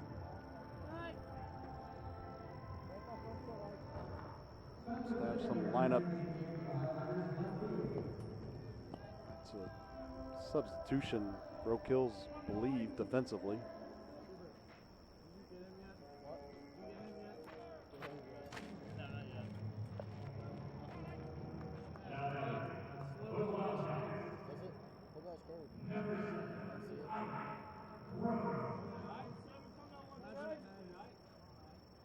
Here's a pitch. Nope, ball one. The home half here of the 6th. Right-handed batter, left-handed pitcher. Wind starting to pick up out there in left center. Ball 2. Top of the 6th. Away half of the 6th, pardon me.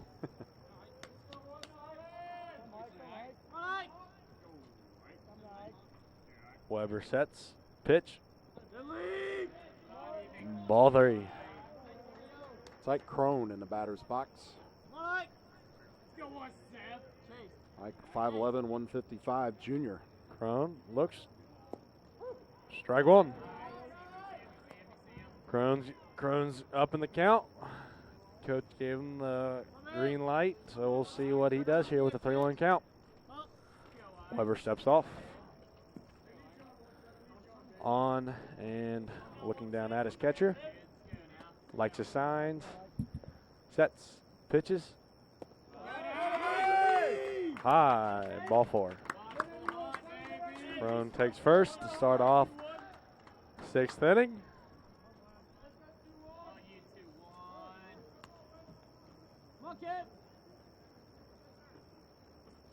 tried to catch that.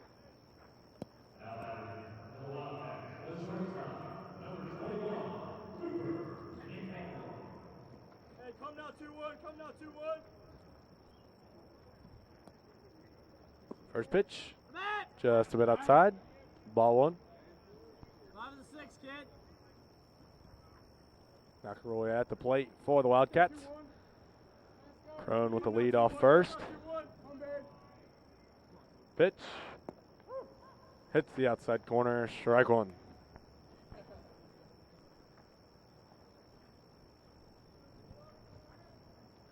One and one. McElroy steps in the box. Crone with the lead off first, throw back.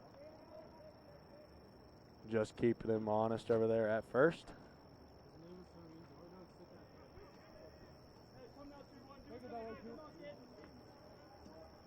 Sets. Deals. Bunt. Right down the third base line. Buffalo. 1 and 2. Runner on first. Left-handed batter, left-handed pitcher. Harrison faithful watching their team. Down 2. See if they can pull a comeback here. McElroy steps in. Come on, kid. Weber sets. Throws to first. Nothing going on. 1 and 2. Come on, Bailey.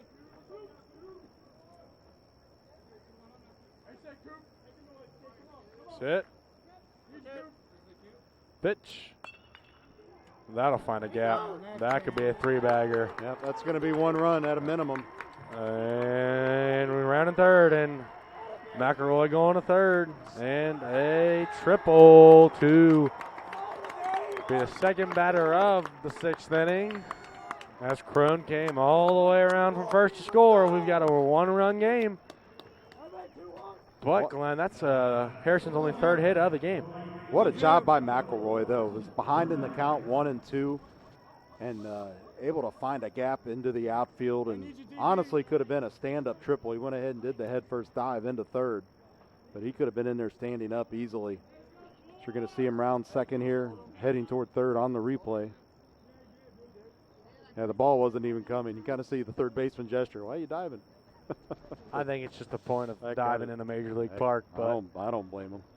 we looks like there's some more action going on there down in the bullpen for the Highlanders, as we will get a swap. Weber we'll have a double switch. Weber going off the mound and going to first base, and the first baseman going to the mound.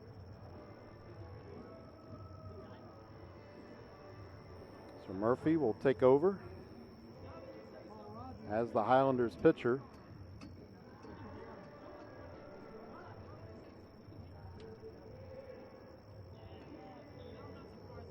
For 2 2/3 by Weber.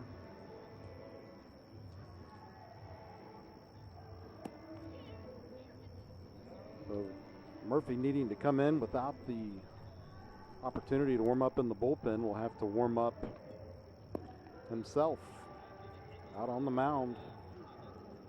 Not getting the opportunity to throw as many pitches as he would have in a bullpen session, David.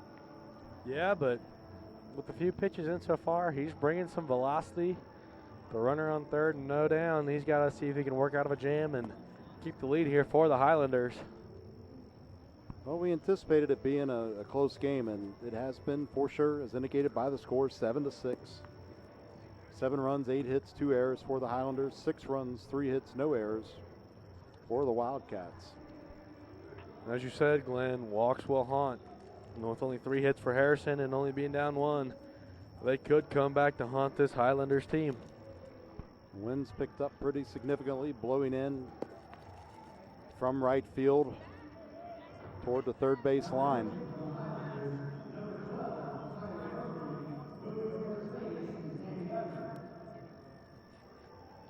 Just about set to get back underway here after the pitching change.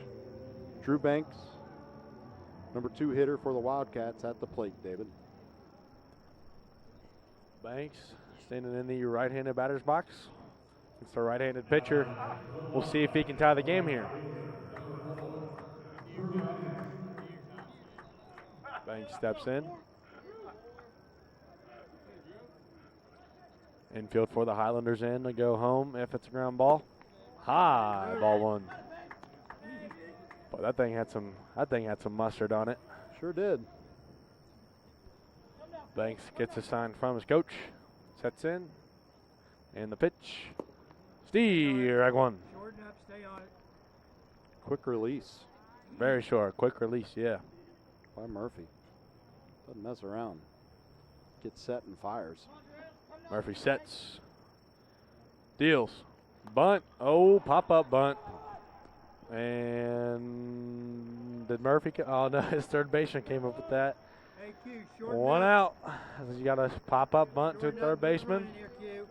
All right. The first out of the inning on a bunt gone wrong. And then just a little pop-up bump, but no communication there by the pitcher or third baseman. Could have gone either way as Power steps in the plate. Sets, deals.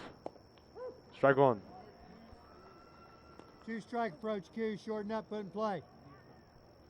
And as we just heard, they're going with the two-strike approach because they got to choke up a little bit with the pitch being a little bit faster than what they're used to so far today. Well, you want to get that runner in. Only one out. Foul tip. It's a good try. Do it again. 0-2. One out. Runner on third. Highlanders playing in. They get the runner at home. Nice and short. Just put it in play.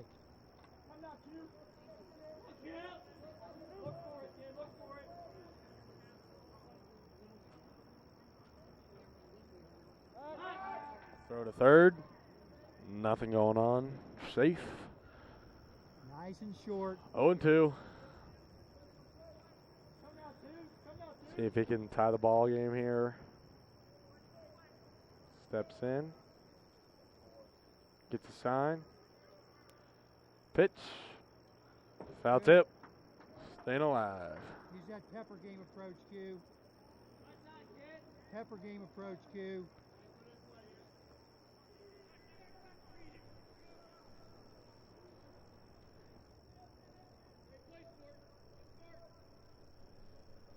And the pitch. High, ball one.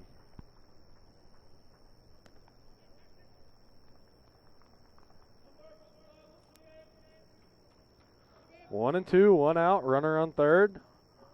Keep them honest over there. Sign, sets, and deals. Just a bit outside, ball two. Pepper game. Pepper game 22. For the Highlanders, their manager and head coach, Chuck Lauman. He's also the head soccer coach up until last year and when he retired at the end of the season. Steve, right three. Two down. Runner on second, or runner on third, pardon me. Evan Miller will come up to the plate, David.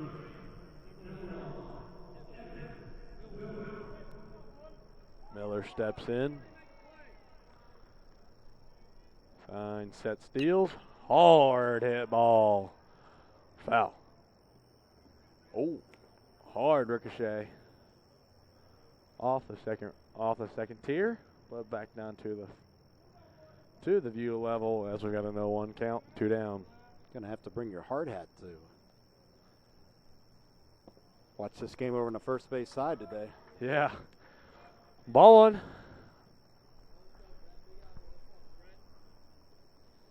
One and one, two down, runner on third. Infield back to their normal spots. Swing and a miss, strike two. Bringing the heater.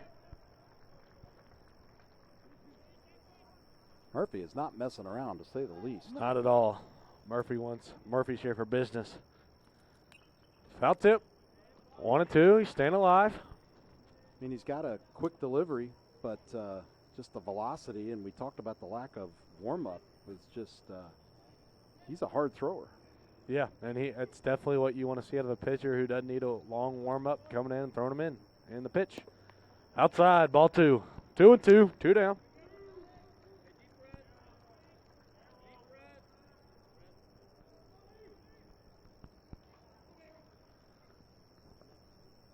Sets. And the pitch. Nice job. Foul ball. Closest one we've had get to us here so far. Yeah, I don't think they're getting that one back either. I think that stayed in the second row. So, lucky. Sweet holder. Yeah, sweet holder or the cleaning crew will get to keep that ball. Sets and deals. High, full count. Nice job by the catcher to track that one down. Just a little bit of chin music. Hey, it's up to you. Just be nice and short. Catcher's Brett Crone. I'm not saying bunt the ball. I'm saying just be short and Deals. Outside, ball 4.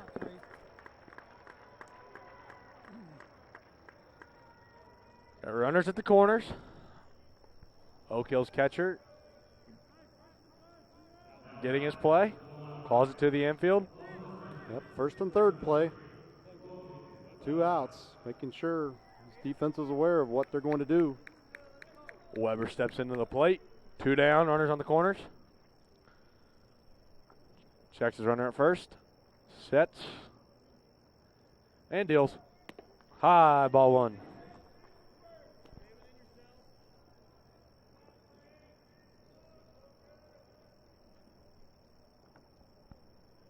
Murphy steps off, catches his breath a little bit.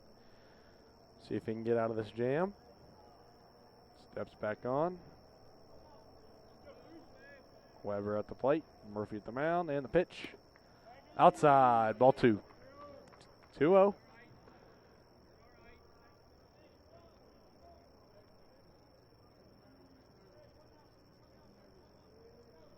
Weber gets a sign from his coach, steps back in. Murphy steps on. Pitch, swing and a miss, strike 1. Nice cut by Weber. Diaz got to stay up. 2-1 count.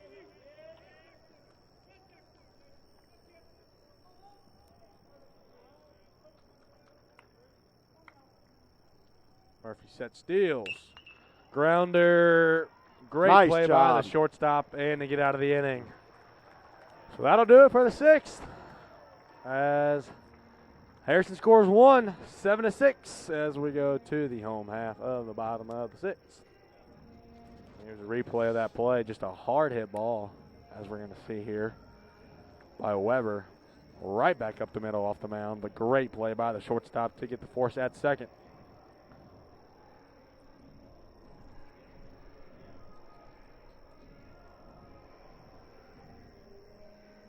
Oak Hills leads 7-6. For Oak Hills, 7 runs, 8 hits, 2 errors. Harrison, 6 runs, 3 hits, 0 errors.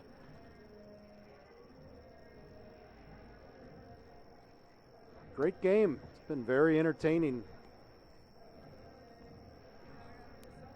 You know, it's hard to get on the pitchers at this level for throwing the amount of balls that they do versus strikes, but it is early in the season. Playing in a new ballpark you probably haven't played in before. And quite honestly, you don't want to serve up gopher balls No. for the offense to take advantage of. So you got to work the ball around a little bit. You're going to miss the strike zone doing that. So. Yep, and we just hit the 2-hour mark of the game. 3 o'clock on the dot. And that ends warm-up as throw down. Throw to the third baseman. Throw to the pitcher. As in Longhorn. Longhorn will stay at the mound. It's going to bring up the leadoff hitter, Wetterick, here in the bottom of the 6th. Wetterick steps in, batting left-handed. Against the right-handed in Longhorn. Longhorn going from the windup. And deals. Strike 1.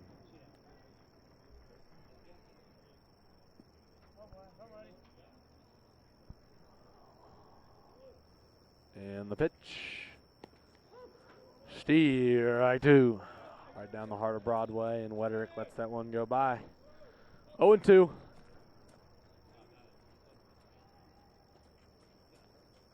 Longhorn with the pitch. High and outside, ball 1.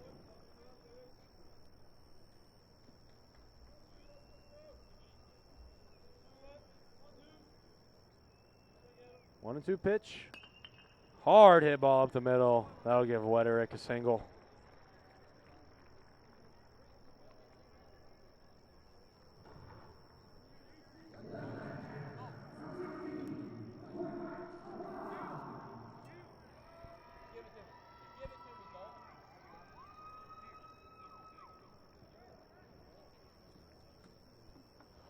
Runner on first, no outs.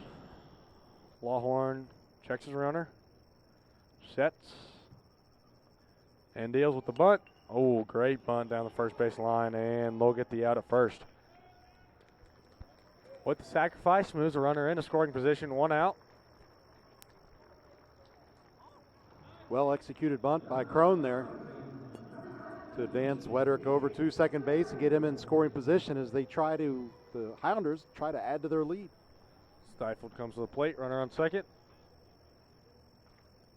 Gets a sign from his coach. Lawhorn at the mound. Getting his signs, sets, checks his runner. Deals. Strike one.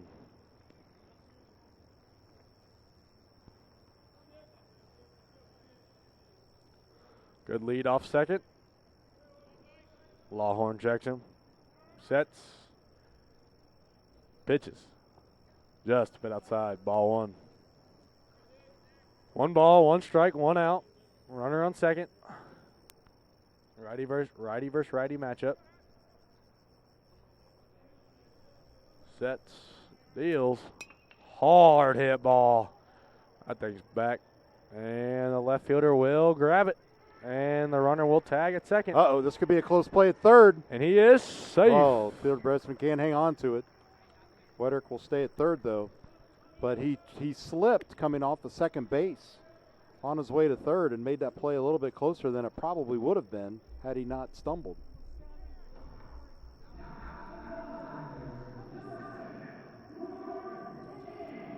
So Kane will come back into the cleanup spot. Kane, the left-handed batter, and it pitched earlier in the game with a runner on third and 2 down. See if he can extend this Highlanders lead. Here's a replay of it. And he gets down, and not as close as we thought, but just the third baseman couldn't control the ball. First pitch. Outside, ball 1. Kane steps back in. Gets loose, chokes up a little bit on the bat. Ooh, didn't really get set there. Quick delivery there. Low, ball 2. I don't think Kane really had a chance to get set. He was still bouncing in his Pitch. approach. Outside, ball 3. Yeah, Lawhorn definitely came in quick, and that could have been a called for the quick pitch. So we'll see if he does it again. Kane sets. Lawhorn deals. Strike 1. 3-1. 2 down. Nice pitch right down the heart of the plate. See if Kane can extend this lead for the Highlanders. Lawhorn sets. Deals. Steer, right 2. Back-to-back looking strikes for Kane. Full count, 2 down. Yeah, nice job by Lawhorn to battle back in this count after getting behind early. And the pitch. Looking. Wow. Steer, right 3. And that'll end the inning for the Highlanders. And we'll go back to Glenn Olson for play-by-play. Just truly amazing job by Lawhorn there. Had a 3-0 count. Came back to get the strikeout looking. I believe that's the first strikeout looking we've had in the game. Got the backwards K. First scoreless inning for the Highlanders in quite some time. It's the fourth inning. Fourth inning. All the damage done the second, third, and then the 1 run in the 5th. But the third inning was the big one with 5 runs. Or 4 runs, excuse me.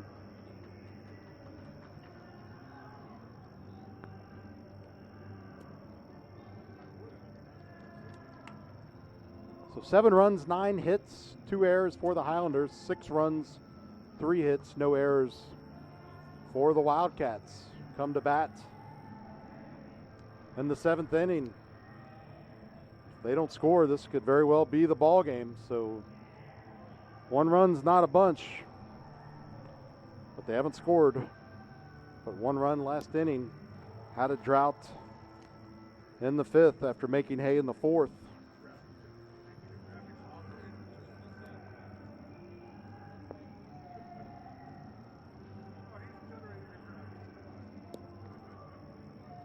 On to pitch for Oak Hills looks to be Adam Schaefer, a senior.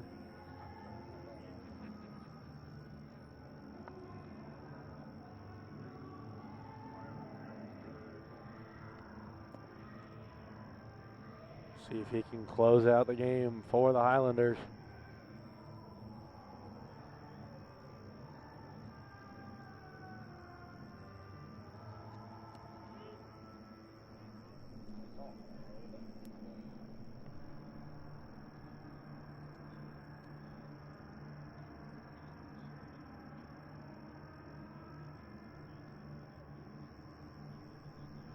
And the throw down to second.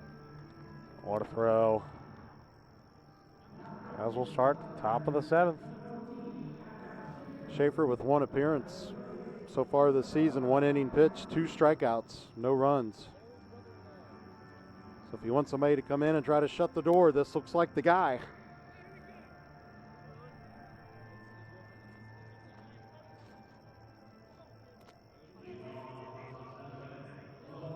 Fifth pitcher used in the game by the Highlanders.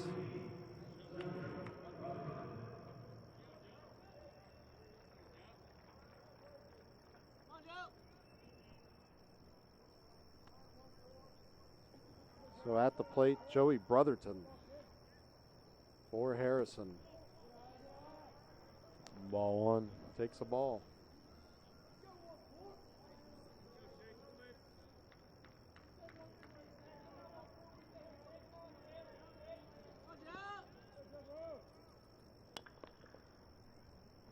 Just past the third base coach.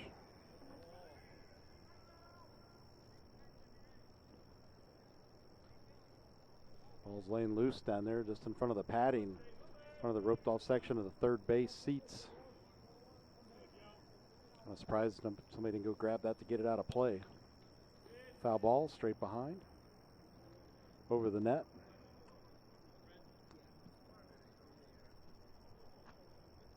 One and two.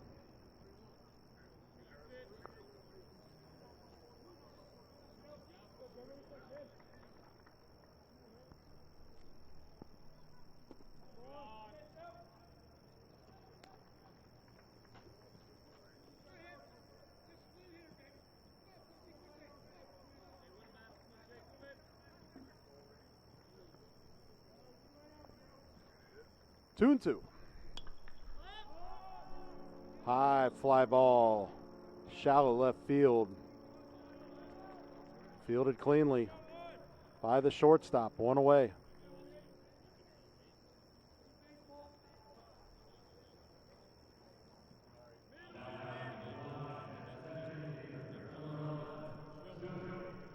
So Joey Lawhorn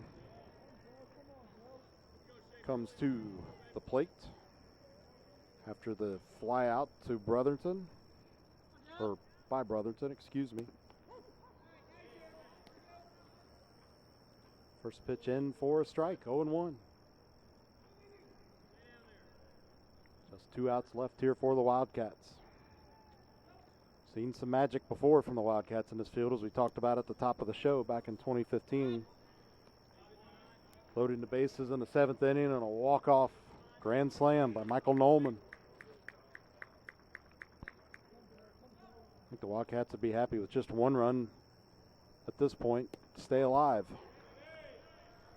In for a strike. 1 and 2. Lawhorn finds himself behind in the count. Schaefer is dealing. Pitch on the way. Foul down the first base side. Got some action over there on the Ohio River as the river boats headed on over, bringing some passengers. Beautiful day to be on the river. long as you have a jacket on, maybe a little crisp out there. We're been pretty much shaded here the whole game, so a little bit chillier here than everybody out in the sun.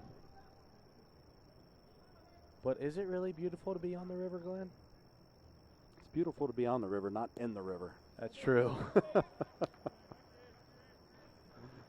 having a conversation with somebody the other day. Do you really want to get in the river down here? And most people go up past Ripley or down past the locks in Indiana. Just where it's a bit cleaner. Hit to the third baseman. Routine. 2 away. And around the horn they go. Just your everyday 5-3. Glenn, there's something we don't see a lot in baseball is where the catcher runs down the first base line and covers in case there's an overthrow. Yeah. Sometimes it's hard to get that into catchers' heads that they need to do that. You know, I struggled with that coaching sometimes, trying to get the catcher to remember to do that every time. So Bailey Esterman comes to the plate here. His team trailing by 1, 2 outs. He struck out, grounded out to first base, and then flew out to right field.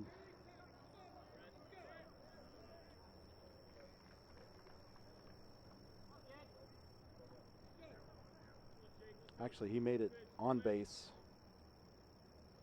and was thrown out on a fielder's choice back in the 4th inning. So excuse me. Steve Ragwan, 1-1, 2 down. Top of the 7th.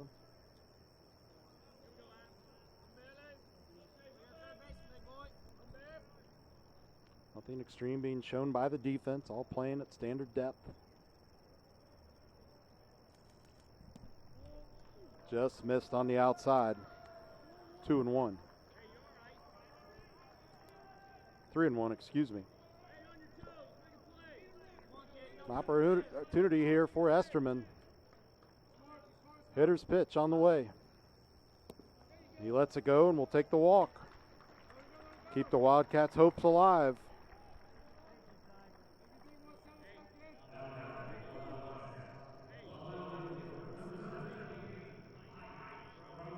Mike Crone comes to the plate.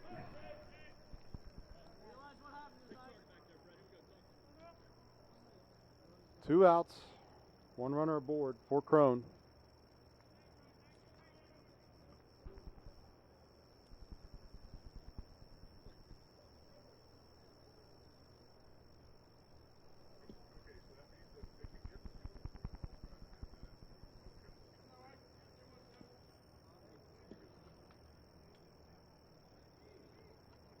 Conference at the mound breaks up.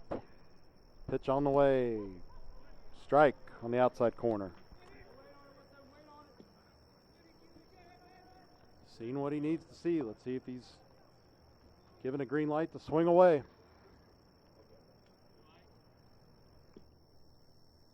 Pitch. Hit right to the shortstop. Underhand throw to second base. And that will do it.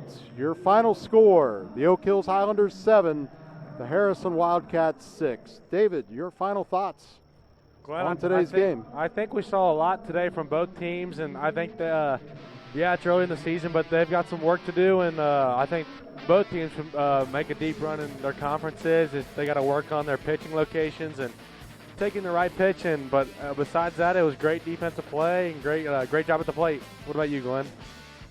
Well, Highlanders 7 runs, 9 hits, 2 errors. Harrison 6 runs, just 3 hits, no errors. So we know Oak Hills can get on base and score a run for Harrison. I think Coach Souders is going to look to see his offense improve a little bit.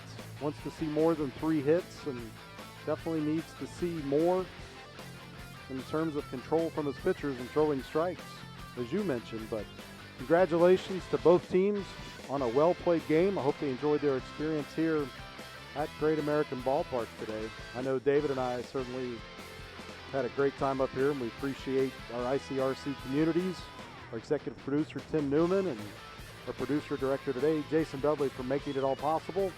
Also, thanks to our crew for coming out today. Early morning call time for setup here in this Major League ballpark, but hopefully been a thrill for them to record this game today as well. We do appreciate you tuning in to ICRC-TV Sports. For Jason Dudley, for David Olson, for our spotter Megan Pfeiffer, I'm Glenn Olson. We'll see you around the diamond. Good afternoon, everyone.